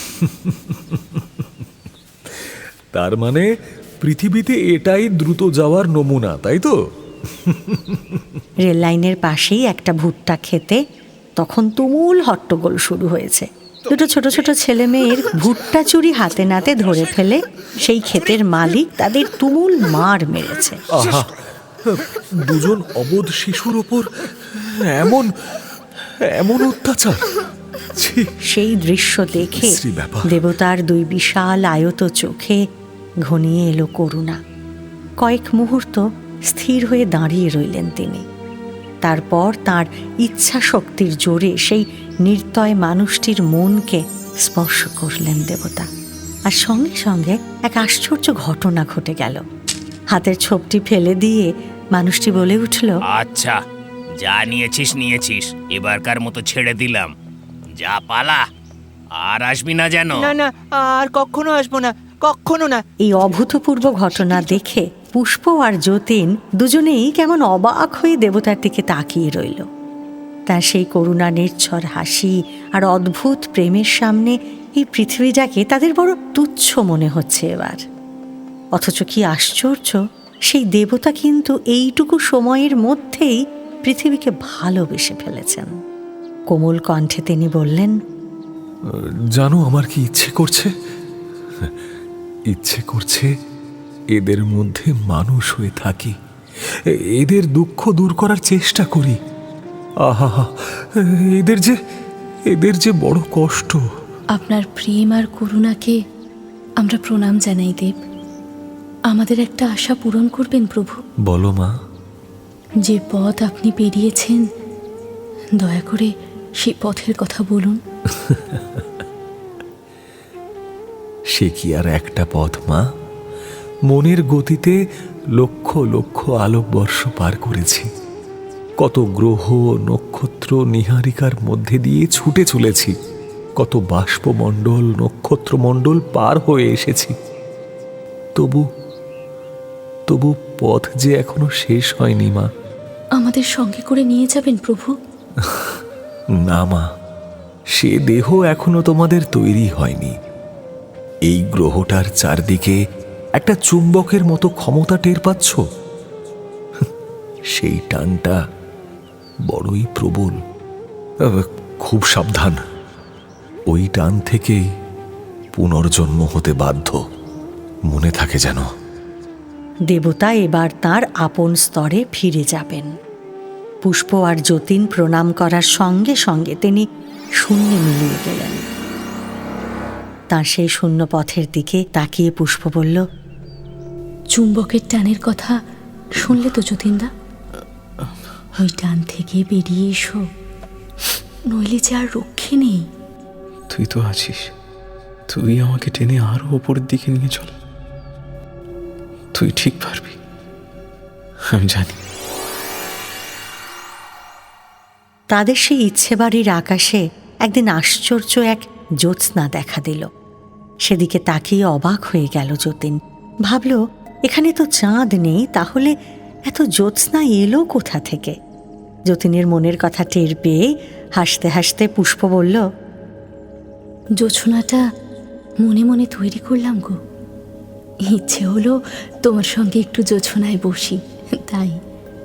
কেমন হয়েছে বলো তো? অদ্ভুত হয়েছে, অপূর্ব হয়েছে। তোর মতো মেয়ের সঙ্গ পেয়ে আমি ধন্য হয়েছি রে। আহা, কথা শোনো একবার। মুখে অবশ্য এই কথা বলল, কিন্তু এই আশ্চর্য জ্যোৎস্নায় বসে আশালতার কথাই মনে হতে লাগলো যতীনের। চুপ করে বসে রইল সে। পুষ্প বুঝল সবই। আত্মিক স্তরে থেকেও আজকাল তার মন খারাপ হয়। যতীনের মন জুড়ে আশালতা, এ কথাটা জানে পুষ্প, আর তাই মন খারাপের সঙ্গে সঙ্গেই বাইরের জ্যোৎস্নাটাও ফিকে হয়ে গেল। মন প্রফুল্ল না থাকলে কি আর মনের সৃষ্টি সতেজ থাকে? নিজের মনকে এই তুচ্ছ অভিমান থেকে সরিয়ে হঠাৎ পুষ্প বলে উঠল, ওই দেখো, মনেই ছিল না, আজ তো গল্প পর্বতে সঙ্গীত বাজবে। চলো চলো, সঙ্গীত? তোমাকে শুনতে নিয়ে যাই। কিন্তু কিভাবে যাবো রে পুষ্প? ওই দূরের সবুজ নক্ষত্রটার দিকে এক দৃষ্টি চেয়ে ভাবো যে আমরা ওখানে পৌঁছে গেছি।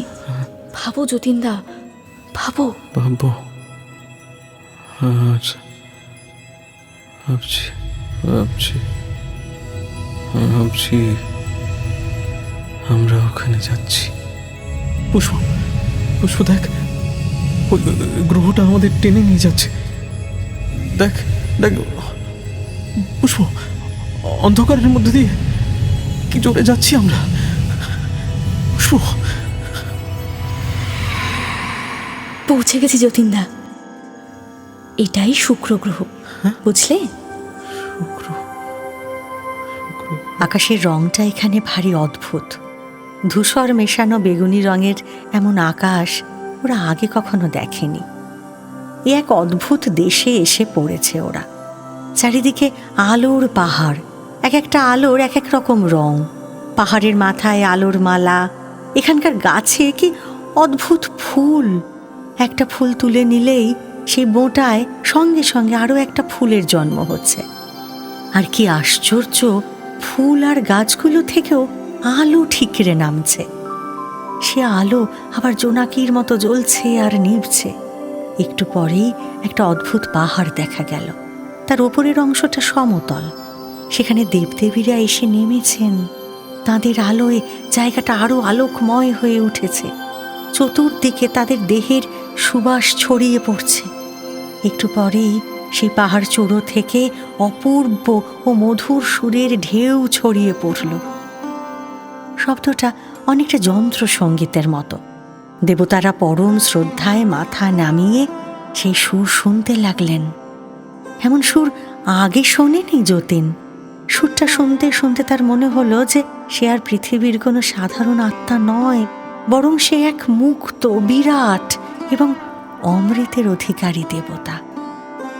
যতীন অনুভব করল ওর মনে জগতের জন্য অনন্ত প্রেম জমা রাখা আছে, আর যুগে যুগে পতিতদের উদ্ধার করতেই ও পৃথিবীতে জন্মেছে। পুষ্প, পুষ্প, তুই কাঁদছিস? আমরা কত জন্ম ধরে এই সুর শুনছি বলতো? দেখতে দেখতে সুরটা থেমে গেল। সেই আলোকময় দেবতারা অদৃশ্য হয়ে গেলেন। চারিদিকে তখন শুধুই জ্যোৎস্না আর জ্যোৎস্না। বহু পূর্ণিমা যেন একসঙ্গে এসে মিশেছে। সেই অনির্বচনীয় লোক থেকে সারা শরীরে জ্যোৎস্না মেখে তাদের নিজস্ব আবাসের দিকে ফিরে আসছে পুষ্প আর যতীন। ফেরার পথে যেখানে মাটির বুকে যেন চাঁদ নেমে এসেছে, সেই আলোর কাছাকাছি আসতেই দাঁড়িয়ে পড়ল ওরা। একজন অত্যন্ত সুন্দরী দেবী মাটিতে বসে কাঁদছেন। সে কি অপূর্ব রূপ তাঁর! রূপ, জ্যোতি আর মহিমার যেন শেষ নেই, অথচ দৃষ্টিতে মমতা আর করুণা যেন ঝরে পড়ছে। সাধে কি আর তিনি দেবী? কিন্তু এত উচ্চ স্তরের দেবীর এমন দুঃখ কিসের? যতীন তাড়াতাড়ি সেই দেবীর কাছে এসে জিজ্ঞাসা করল, মা, আপনি কাঁদছেন কেন? আমি কি আপনাকে কোনো সাহায্য করতে পারি মা? তোমরা কি কল্প পর্বত থেকে ফিরছো? কোথায় থাকো তোমরা? হ্যাঁ মা, আমরা কল্প পর্বত থেকে ফিরছি। আমরা এই নিচের লোকে থাকি, 3য় স্তরে। ও, আমি অন্য নক্ষত্র লোকে থাকি। বহু হাজার বছর আগে আমি পৃথিবীতে জন্মেছিলাম। জানো, সেখানকার মানুষের ভীষণ কষ্ট গো। আজ ওই সুর শুনে নিজেকে আর ধরে রাখতে পারছি না গো। আপনার জন্য সব করতে পারি মা। কি করতে হবে আদেশ দিন। পৃথিবীর সঙ্গে সরাসরি যোগাযোগ করতে পারি না আমি। তোমরা আমাকে সাহায্য করবে? হ্যাঁ, নিশ্চয়ই করব। তাহলে একটু অপেক্ষা করো। আমার আরও একজন সঙ্গী আছে। আচ্ছা। তিনিও আমার স্তরেই থাকেন। প্রাচীন যুগের এক বিখ্যাত কবি ছিলেন তিনি। আগে তার কাছে যাই চলো। বহু দূরে একটা ক্ষীণ নক্ষত্র চলছিল। সেই দিকে লক্ষ্য করে যতীন আর পুষ্পকে সঙ্গে নিয়ে উল্কার বেগে চললেন তিনি। দেবীর সঙ্গে এক আশ্চর্য দেশে এসে পৌঁছল তারা। সেখানে সুন্দর এক উপবনে হরিণের দল নির্ভয় খেলা করে বেড়াচ্ছে। চারধারে বিচিত্র বন্য ফুল ফুটে রয়েছে।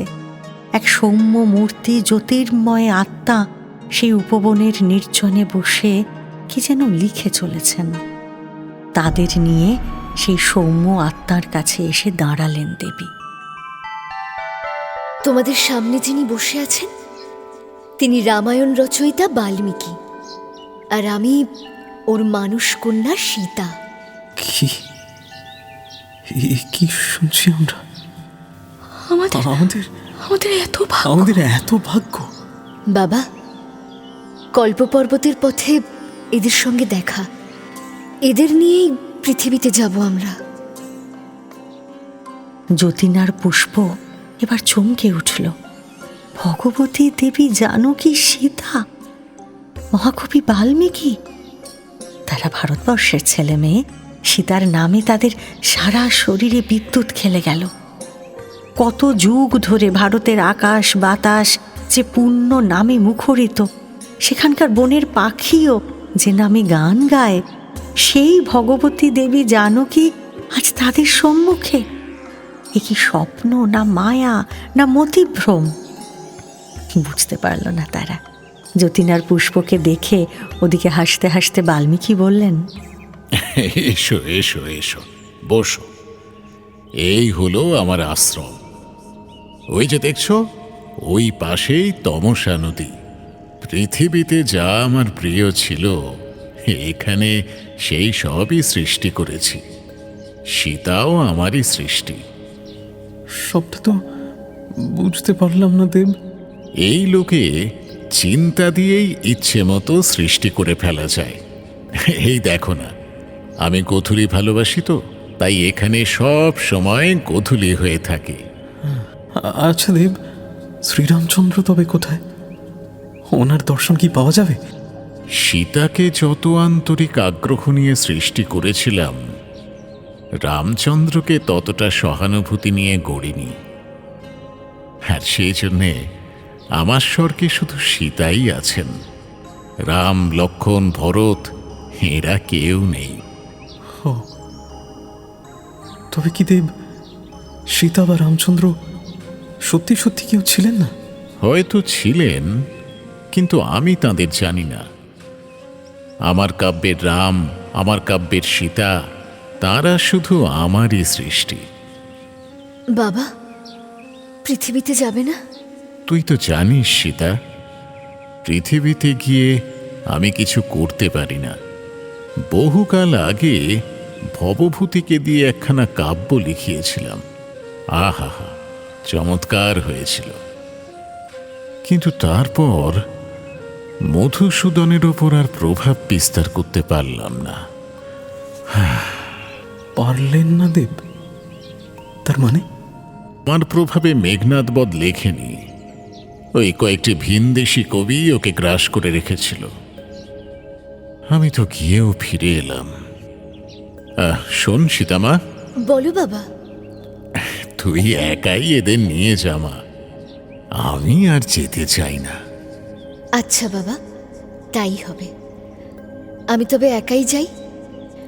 এসো গো মেয়ে, তোমরা আমার সঙ্গে এসো। চলুন দেবী, যেখানে আমাদের নিয়ে যেতে চান আমরা সেখানেই যাব। যতীন আর পুষ্পকে নিয়ে ভাসতে ভাসতে এবার পৃথিবীতে নেমে এলেন সীতা। যেখানে এসে দাঁড়ালেন তিনি, সেখানে যেমন শীত তেমনই দুর্ভিক্ষ।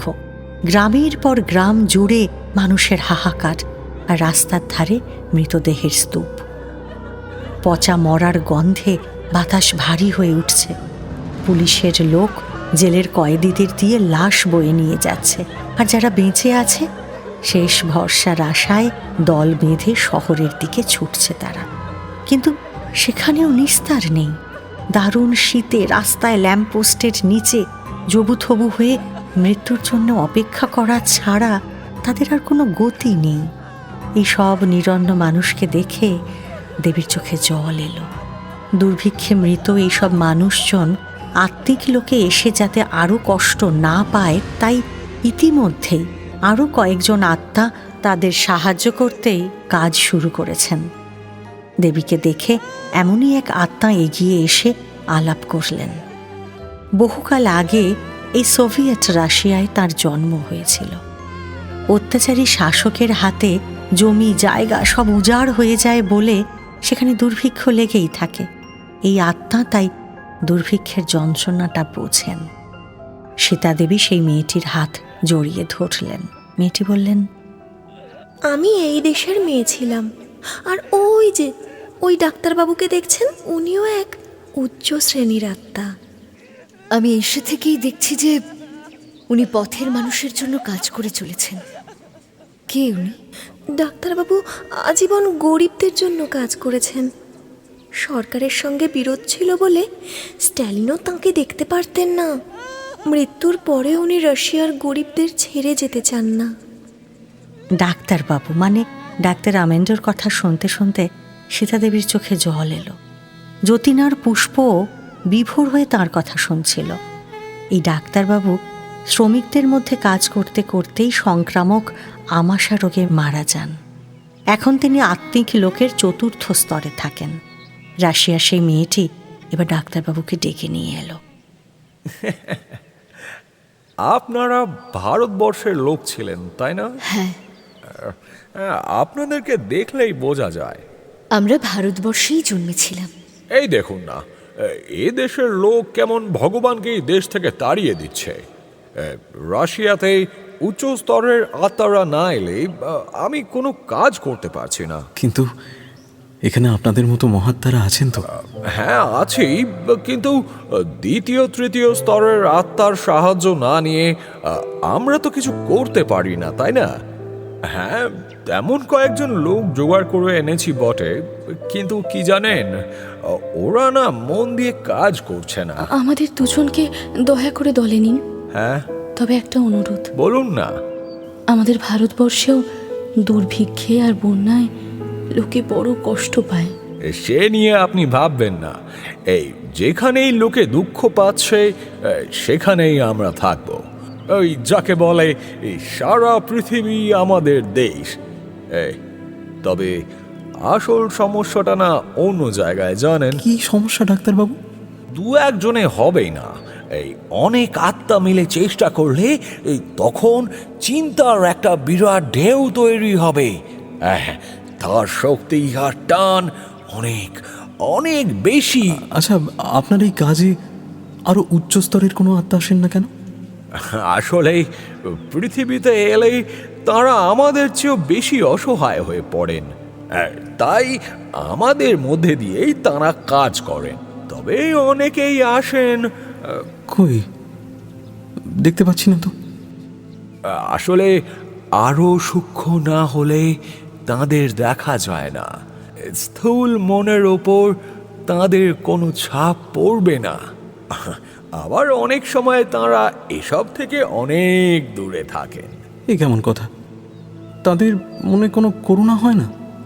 আরে তারা আরো উচ্চ স্তর থেকে ব্যাপারগুলো দেখছেন, তাই এইসব ঘটনার আসল কারণগুলো তারা জানেন। গ্রহদের দেবতার এসব কাজে তারা কোনোদিন হাত দেন না।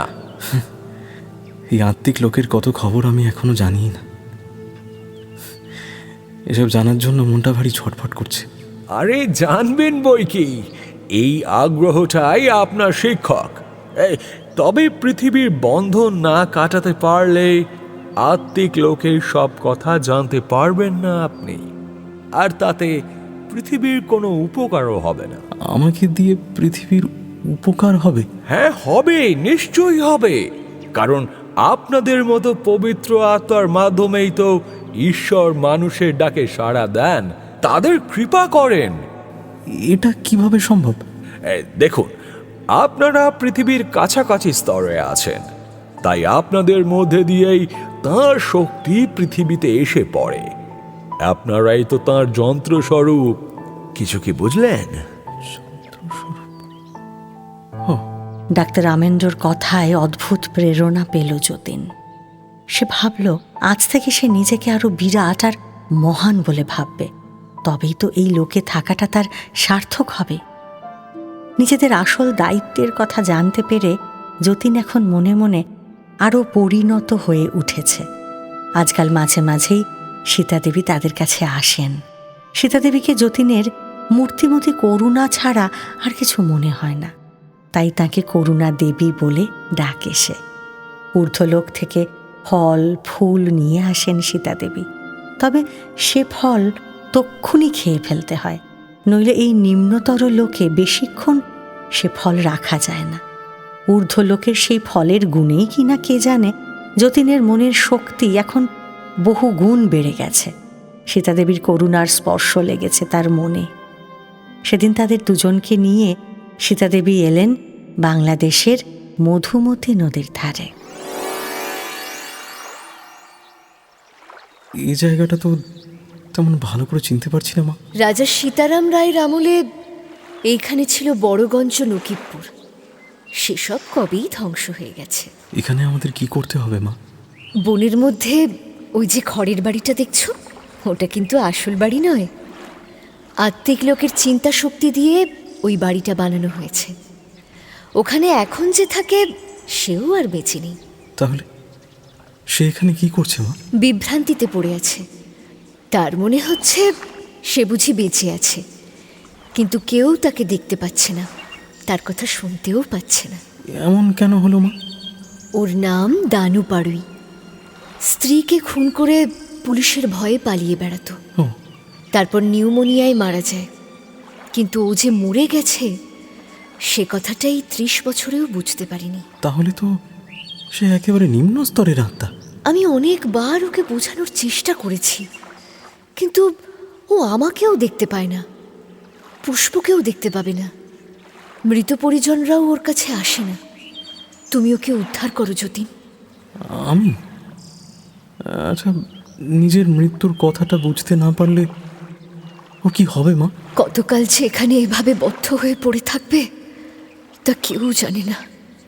ওর তো কোনো গতি হবে না। তুমি একবার ওর সামনে গিয়ে দাঁড়াও বাবা। তো আমি দাঁড়ালে কি? করুণার দেবীকে প্রণাম করে সেই বৃদ্ধ ব্রাহ্মণের আত্মার সামনে গিয়ে দাঁড়ালো যতীন। পৃথিবীতে তখন সন্ধে নেমে এসেছে। জঙ্গলের মধ্যে ঘন অন্ধকার ঝোপে ঝাড়ে মিটমিট করে জোনাকি জ্বলছে। এদিকে আচমকা যতীনকে দেখে ভূত ভেবে সেই বুড়োর আত্মা একেবারে ভয়ে ঠকঠক করে কাঁপতে শুরু করলো। ও বুড়ো কর্তা, তুমি এখানে একলা আছো কেন গো? আগে আগে কর্তা, আপনি কি পুলিশের লোক নন তো? আমায় ধরিয়ে দেবেন না তো? না না, কেন ধরিয়ে দেব? কি করেছো তুমি? আর পুলিশ এখন তোমাকে ধরতেও পারবে না। কেন বাবু, কি হয়েছে আমার? আরে তুমি তো মরে গেছো। মরে গেছি? না না না না, অনেক কাল আগে আমার একটা শক্ত ব্যারাম হয়েছিল। তারপর থেকেই না কেমন হয়ে গেছি। তা খাওয়া দাওয়া করতে পারো? আগে আগে ভাত খেতাম, এখন খিদে হয় না বলে বহুকাল খাওয়া ছেড়ে দিয়েছি। শরীরটা কেমন হালকা মনে হয়, কোনো তেষ্টাও নেই, কোনো জিনিস ধরতেও পারি না। কিন্তু তাও পুলিশের ভয়টা গেল না তোমার? আচ্ছা, কি করেছিলে শুনি? কাউকে বলবেন না, আগে বলুন। আচ্ছা বেশ, কাউকে বলবো না। আচ্ছা, তুমি আমার অবস্থা বুঝতে পারছো না? আমিও তো তোমাদের দলের একজন। যাকে কি করেছিলে সত্যি করে বলো দেখি। আমার বউয়ের কোনো দোষ ছিল না বাবু। সতী লক্ষ্মী ছিল সে। আমি রাগের মাথায় কালী গয়লার ভাইটাকে ওর নিজের ভাইয়ের মতোই দেখতো, কিন্তু রাগে আমার মাথা ঠিক ছিল না। কি করলে? খুন করলে নাকি? বিশ্বাস করুন হুজুর, খুন করবো বলে মারিনি। আমি এমনি রাগের মাথায় সেদিন মাঠ থেকে ফিরে দেখি ছোড়াটা বাড়ি থেকে বেরিয়ে যাচ্ছে। আমি অমনি ভেতরে গিয়ে বউয়ের মাথায় এক ঘা। আচ্ছা, তারপর? কিন্তু বউটার কোনো দোষ ছিল না। আজ আমি সব বুঝতে পেরেছি রাগের মাথায় সেদিন। তা বুড়ো, তুমি তোমার বউয়ের সঙ্গে দেখা করতে চাও? তবে কি বউ হাসপাতালে গিয়ে বেঁচে গিয়েছিল? তা নয়, তুমিও আর বেঁচে নেই। তুমিও মরে গিয়েছো, আর তোমার বউও মরেছে। আর এই যে আমিও মরে গিয়েছি। তোমাকে উদ্ধার করতে আরো 2জন দেবী এখানে এসেছেন। তুমি তাদের দেখতে পাচ্ছ না। বৃদ্ধকে পরলোক ও মৃত্যুর কথা বোঝানোর চেষ্টা করতে গেলে যতীনকে বারণ করলেন সীতা দেবী। এই অতি নিম্ন স্তরের আত্মাকে তত্ত্বকথা বুঝিয়ে লাভ নেই। তার চেয়ে বরং তার স্ত্রীকে খুঁজে এনে সামনে দাঁড় করালে কাজ হতে পারে। কিন্তু মুশকিল হলো, বৃদ্ধের মনে স্ত্রীর প্রতি কোনো টান বা ভালোবাসার বন্ধন ছিল না। আর পরলোকে প্রেম বা স্নেহ ছাড়া দুটি আত্মার মধ্যে যোগাযোগ ঘটানো তো অসম্ভব। তবু দেবী সীতার আদেশে নিম্ন স্তরের বহু জায়গা খুঁজে অবশেষে দানু পাড়ুইয়ের বউকে তার সামনে এনে হাজির করল যতীন। তারপর জিজ্ঞাসা করল, কি বুড়ো, দেখো তো একে চিনতে পারো?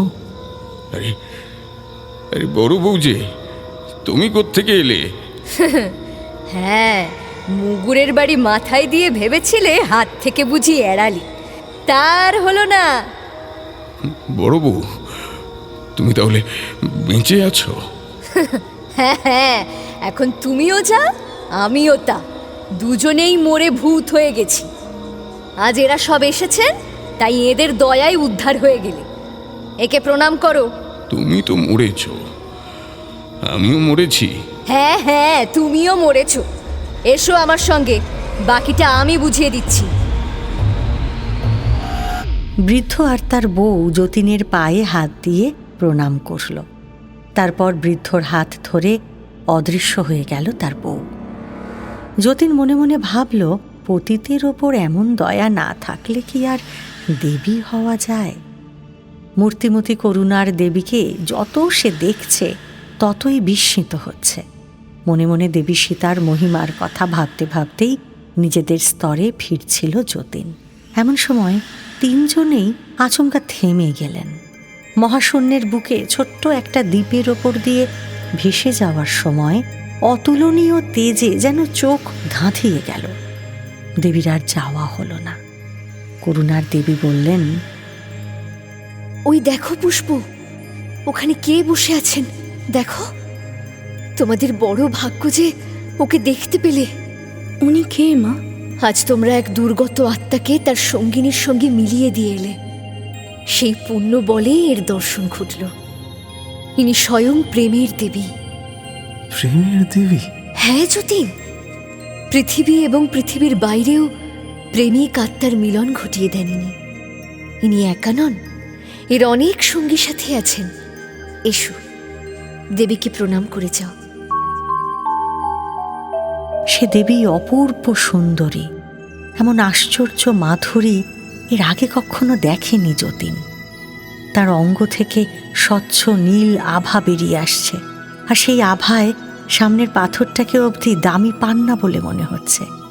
অথচ কোমল মুখখানিতে যেন বিষাদের হালকা পর্দা পড়ে আছে, আর তাতে সেই মুখের শ্রী আরো বহু গুণ ছড়িয়ে পড়েছে।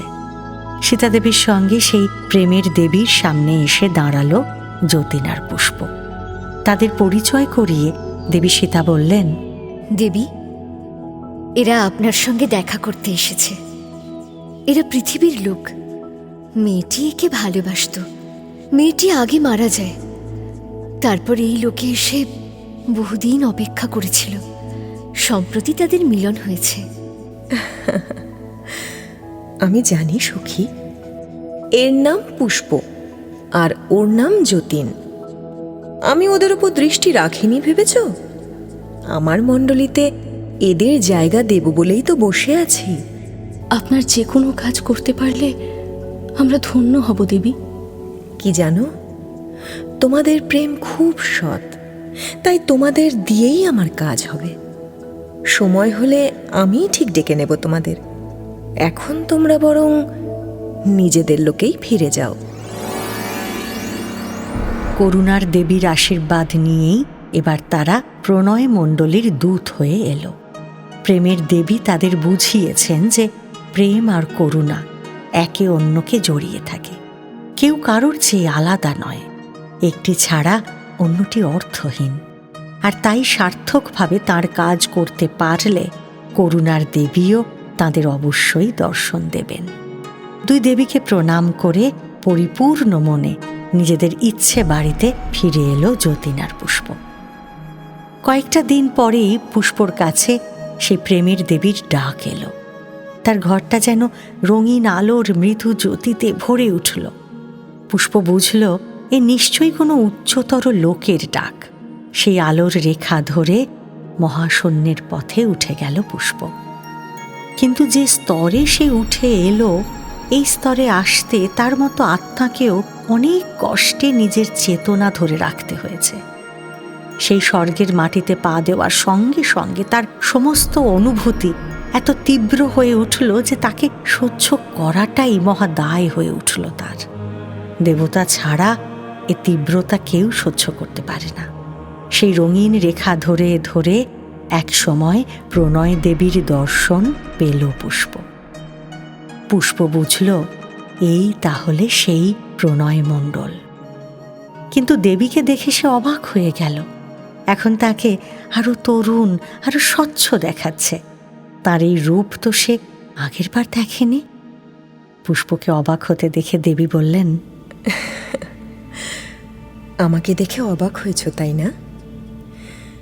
জানো, দেবতারা না ইচ্ছে মতো রূপ ধারণ করতে পারেন পুষ্প। যখন রূপের দরকার নেই তখন শুধু ছোট্ট একটি বিন্দু হয়ে থাকেন তাঁরা। আগে ডিমের মতো একটা সোনালি আলোর কথা শুনেছিলাম। ঠিকই শুনেছ, ওকেই বলে হিরণ্যগর্ভ। হিরণ্যগর্ভ? দেবতারা সব ওর মধ্যেই বিন্দু হয়ে থাকেন, দরকার হলে আবার রূপ ধারণ করে নেন। বুঝেছি দেবী, কিন্তু তোমাকে এজন্যে ডাকিনি, বড় বিপদে পড়ে তোমায় ডেকেছি। আমাকে আজ্ঞা করুন। আমায় একটু সাহায্য করো। আমায় কি করতে হবে তা দয়া করে বলুন। যতীনকে সঙ্গে নিয়ে তোমাকে পৃথিবীতে যেতে হবে পুষ্প। কোথায় যেতে হবে আমি তোমাকে দেখিয়ে দিচ্ছি। এদিকে সরে এসো। দেবীর কাছে দাঁড়িয়ে নারকেল সুপারি গাছে ঘেরা ছোট্ট একটা একতলা পাকা বাড়ি দেখতে পেল পুষ্প। সেটা একটা বিয়ে বাড়ি। উঠোনে ছোট শামিয়ানা টাঙানো, বাইরের বৈঠকখানায় ফরাশ বিছানো। বরযাত্রীরা এখনো আসেনি। কন্যাপক্ষের লোকজন ব্যস্ত হয়ে চারিদিকে ঘোরাঘুরি করছে। সবাই আনন্দে আহ্লাদে মশগুল। শুধু সরু পাড় ধুতি পরা 17-18 বছরের এক কিশোরী ম্লান মুখে ঘরের একটা কোণে চুপ করে বসে আছে। মেয়েটিকে দেখিয়ে দেবী বললেন, ওই যে মেয়েটি, ওর নাম সুধা। আজ ওর ছোট বোনের বিয়ে। ওই মেয়েটার দুঃখে আমি এত কষ্ট পাচ্ছি যে স্বর্গেও থাকতে পারছি না। সুধার কি হয়েছে দেবী? বছর 2 আগে মেয়েটা বিধবা হয়েছে। শুধু এ জন্মে নয়, গত 3 জন্ম ধরেই বিয়ের অল্প দিন পরেই ও বিধবা হয়ে যায়। আরে, ও তো জন্ম দুঃখিনী। অথচ ওর মতো ভালোবাসতে পারে এমন মেয়ে খুব কম আছে জানো পুষ্প। প্রেমের জন্যে আকুল হয়ে থাকে ও। ওর কান্না আমি আর সইতে পারছি না। কিন্তু আপনার তো অসীম শক্তি দেবী। আপনি ইচ্ছে করলে কি না হয়, আপনি ওর ভাগ্যটা বদলে দিতে পারেন না দেবী? তা হয় না। পরম বিধানের রাশ তো আমার হাতে নেই। শোনো মেয়ে, যতীনকে সঙ্গে নিয়ে সুধার কাছে যাও তুমি। আমিও নেমে আসছি। প্রেমের দেবীর আদেশে যতীনকে সঙ্গে নিয়ে সুধার বাড়ির পাশে এসে দাঁড়ালো পুষ্প। সুধাদের বাড়িতে তখন বর এসেছে, কিন্তু বিধবা মেয়ে বলে সে মঙ্গল অনুষ্ঠানে যেতে পারেনি। জানলা দিয়ে তাই এক ঝলকের দেখাতেই মনের উৎসাহ মিটিয়ে নিচ্ছিল সুধা। আর তখনই তার পাশে এসে দাঁড়ালো পুষ্প। সুধা যে অনেক উচ্চ শ্রেণীর আত্মা তার পুষ্পর বুঝতে বাকি রইল না। তবে সুধা পুষ্পকে দেখতে না পেলেও পুষ্প তার পাশে এসে দাঁড়ানোর সঙ্গে সঙ্গে সুধার বুক থেকে শোক, দুঃখ আর তাপের বিরাট ভারটা যেন আচমকা নেমে গেল। মনটা হালকা হয়ে যাওয়ার সঙ্গে সঙ্গেই সুধার মনে হলো যে জীবনের এই তো শুরু তার। এখনো কত বনফুলের দল, চাঁদের আলো তার জন্য জেগে আছে। অতীতের বাসর রাতের স্মৃতিগুলো তার মনে পবিত্র আনন্দের মতো জেগে উঠল। এদিকে যতীন তখনও ভেতরে ঢোকেনি। তাকে এখনো যে কেউ দেখে ফেলতে পারে, তাই বিয়েবাড়ির বাইরেই ঘুরে বেড়াচ্ছে সে। ঘুরতে ঘুরতে যতীন দেখল একটি আত্মা অনেকক্ষণ থেকে বিয়েবাড়ির এদিক ওদিক ছুটে বেড়াচ্ছে। যতীনকে দেখে সে এগিয়ে এসে বলল, আপনি কে? আপনি এখানে এসেছেন কেন? আপনি বা কে? আমি এই বিধবা মেয়েটির স্বামী। তাহলে আজ ওকে একটু সান্ত্বনা দিন। আমি তো চেষ্টা করছি, কিন্তু কিছুতেই পারছি না। আচ্ছা, আপনি তো উচ্চ স্বর্গের মানুষ, আপনি যা করতে পারবেন তা তো আমার দ্বারা হবে না। আপনি একটু দেখুন না। এই মেয়েটির দুঃখে কাতর হয়ে এক দেবী আমাদের এখানে পাঠিয়েছেন। ও, কিন্তু কই, আমি তো আর কাউকে দেখতে পাচ্ছি না আপনাকে ছাড়া। আছেন, একজন আছেন, তাকে আপনি দেখতে পাবেন না। ও, তিনি আমার চেয়ে অনেক উন্নত। ও ও আচ্ছা আচ্ছা।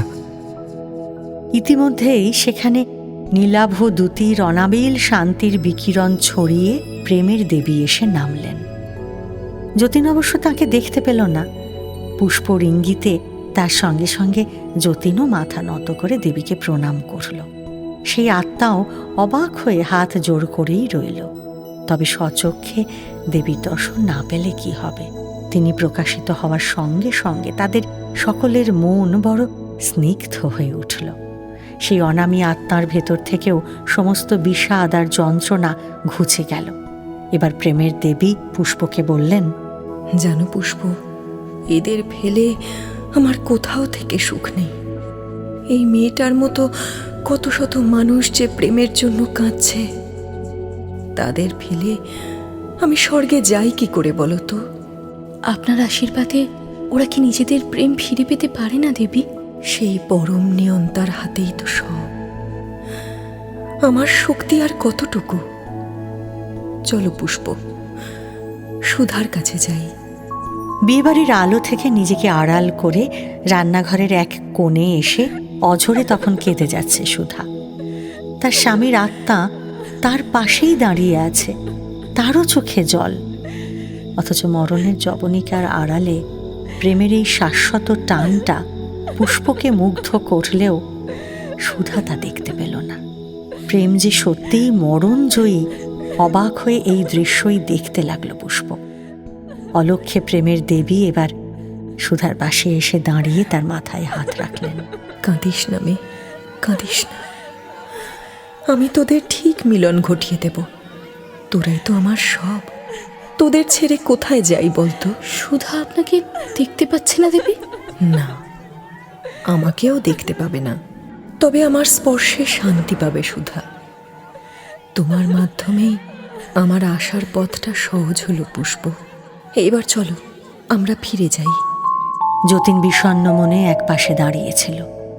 আজকের বিবাহ উৎসবের দৃশ্য দেখতে দেখতে তারও আসার কথা মনে পড়ছিল। এমন এক উৎসবের মধ্যেই তো তাদেরও বিয়ে হয়েছিল। কিন্তু আজ কোথায় সে আর কোথায় আশা? সুধার মতো আজ সে একা। জীবনের সব স্বাদ তারও আজ ফুরিয়ে গিয়েছে। পরের সংসারে পরের মুখাপেক্ষী হয়ে রয়েছে। যতীনের মনের কথা বুঝতে পেরেই পুষ্প তাকে ধমক দিল। যতীনদা, এসব কি ভাবছো তুমি? বড্ড ভুল হয়ে গেছে রে, নিজেকে আর ধরে রাখতে পারি। চল চল ফিরে যাই। চলো। সুধার বাড়ি থেকে যতীনরা ফিরে আসার পরে পৃথিবীর হিসেবে অনেক দিন কেটে গেছে। কিন্তু সেই যে বিয়েবাড়ি দেখে আবার আশালতার কথা মনে পড়েছিল, সে কথাটা কিছুতেই ভুলতে পারছে না যতীন। সেদিনও তাদের ইচ্ছে ঘাটে বসে বসে আশালতার কথাই ভাবছিল সে। ভাবতে ভাবতে কখন যে বিভোর হয়ে গেছে যতীন, সে যে কতক্ষণ বসে আছে সে নিজেই জানে না। এমন সময় হঠাৎ চমকে উঠল যতীন। এক জ্যোতির্ময় সন্ন্যাসীর আত্মা যতীনের সামনে এসে দাঁড়িয়েছেন। ধর্মর করে উঠে তাকে প্রণাম করল যতীন। সন্ন্যাসী বললেন, পৃথিবী থেকে খুব বেশি দিন আসনি, তাই তো? হুগলি জেলায় বাড়ি ছিল বুঝি? আগে হ্যাঁ। তাই গঙ্গার ধারটা ঠিক সেই রকম করে রেখেছ দেখছি। কিন্তু বাবা, এ সবই যে মায়া। মায়া? সেই এক অখণ্ড সচ্চিদানন্দ ব্রহ্ম ছাড়া বাকি সব মায়া। এই বিশ্বটাও একটা মায়া, কোনো কিছুই সত্যি নয়। অদ্বৈত মতের কথা বলছেন? অদ্বৈত বেদান্ত সম্বন্ধে পড়েছ?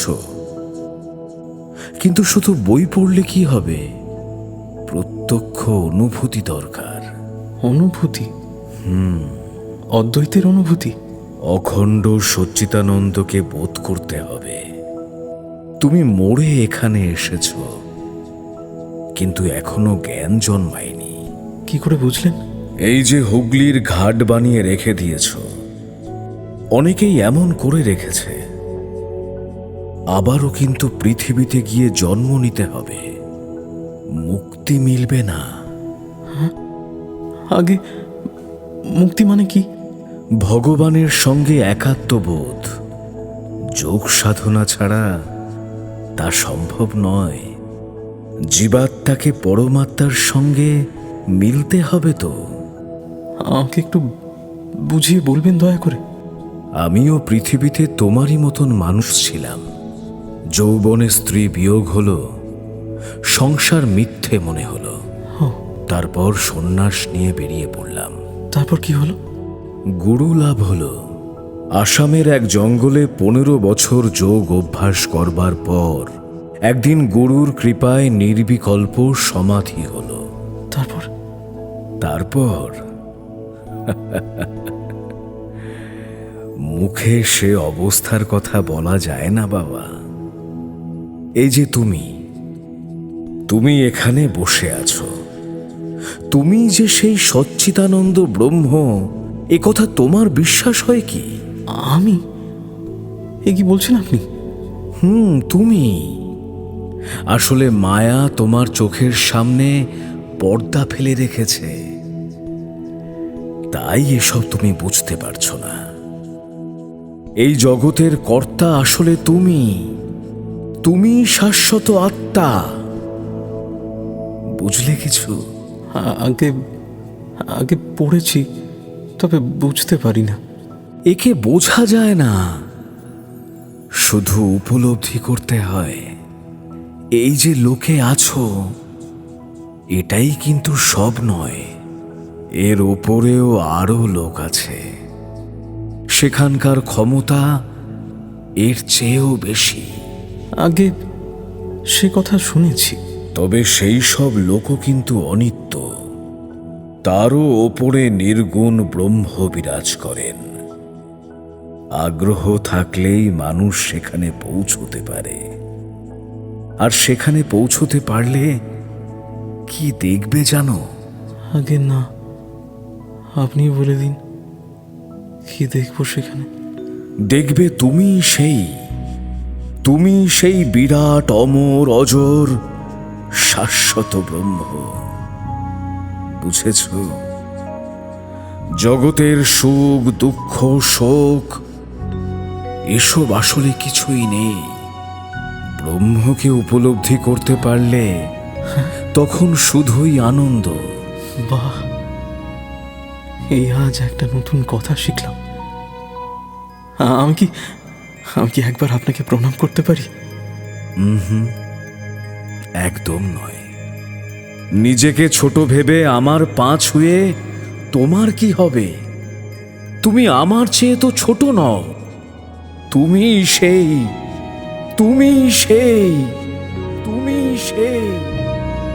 সন্ন্যাসী এত জোর দিয়ে এই কথাগুলো বলতে লাগলেন যে যতীনের দেহে যেন 1000 ভোল্টের বিদ্যুৎ খেলে গেল। চোখের সামনে কতগুলো গোল গোল জড়ানো মতো কি সব দেখতে দেখতে তার চেতনা যেন কোথায় মিলিয়ে গেল। গভীর আবেশে ঘুমিয়ে পড়ল সে। ঘুমের মধ্যে যতীনের মনে হলো সেই সন্ন্যাসী যেন আগে আগে পথ দেখিয়ে তাকে নিয়ে চলেছেন, লক্ষ কোটি স্থূল ও আত্মিক জগৎ পার করে, অসংখ্য তারামণ্ডল আর কুয়াশার মতো উল্কাপিণ্ড পেরিয়ে এক জ্যোতির্ময় দেশে এসে পৌঁছল সে। সেখানে যে কি অপূর্ব শান্তি, এমন শান্তি কোনোদিন অনুভব করেনি যতীন। সেখানে কোনো দুঃখ, তৃষ্ণা, শোক, পাপ, পুণ্য কিচ্ছু নেই। পুষ্পর প্রতি প্রেম নেই, আশালতার প্রতি কোনো টান সেখানে নেই। সেখানে আছে শুধুমাত্র আমি আছি, এমন একটা অস্পষ্ট অনুভূতি। আর কিচ্ছু বুঝতে পারছে না যতীন। অদ্ভুত আনন্দে ভেসে যাচ্ছে সে। আরো কতক্ষণ ধরে সে ভেসেই যেত কে জানে। হঠাৎ চেতনা ফিরে পেয়ে পাশে চেয়ে দেখল সেই সন্ন্যাসী ঠাকুর তখনও বসে আছেন আর তার দিকে চেয়ে মিটিমিটি হাসছেন। যতীনের সঙ্গে চোখাচোখি হতেই তিনি বললেন, কি হলো দেখলে?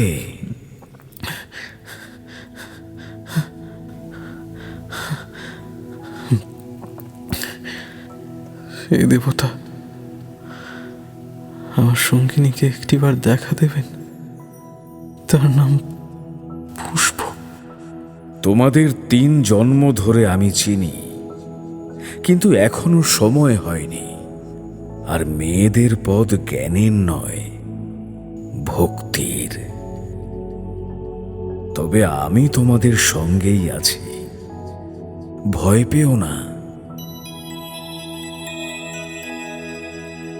সন্ন্যাসী ঠাকুর অদৃশ্য হয়ে গেলেন এবার।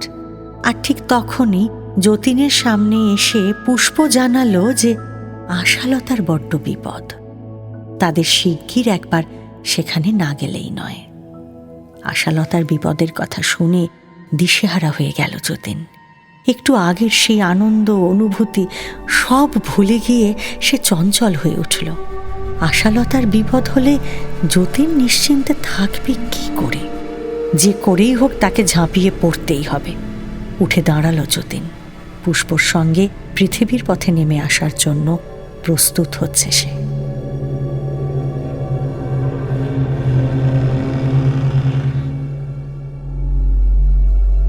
দেবতা হওয়ার চেয়ে আশালতার প্রতি টানটাই আবারও বড় হয়ে উঠল যতীনের কাছে।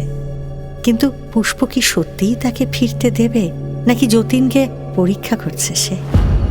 পরের পর্বে আসছে গল্পে এক অদ্ভুত মোচড়। দেবযানের এই প্রথম পর্ব ভালো লেগে থাকলে আমাদের চ্যানেলটা সাবস্ক্রাইব করে নেবেন প্লিজ। আর হ্যাঁ, বেল আইকন প্রেস করতে ভুলবেন না কিন্তু। শুনলেন বিভূতিভূষণ বন্দ্যোপাধ্যায়ের অবিস্মরণীয় উপন্যাস দেবযান। আজ শুনলেন প্রথম পর্ব। দ্বিতীয় ও শেষ পর্ব আসছে আগামী শুক্রবার। আজকের প্রশ্ন, কল্পপর্বত থেকে গানের সুর শুনে ফেরার পথে যতীন আর পুষ্পর কার সঙ্গে দেখা হলো? গত সপ্তাহের মুচিরাম গুড়ের জীবনচরিত গল্পের প্রশ্ন ছিল, কোন তালুকে এসেছিল মুচিরাম? সঠিক উত্তর চন্দনপুর তালুক। প্রথম 10 জন সঠিক উত্তরদাতা হলেন চন্দন বিশ্বাস, সোমা রায়, শেখ আশিক, চৈতালি মণ্ডল, পিয়ালি দাস, কণিকা পাঠক, মিলি শিকদার, রীতা প্রতিহার, বাসুদেব নিয়োগী ও সহদেব চক্রবর্তী। শুনতে থাকুন নটার গল্প, গল্পে গল্পে জমজমাট।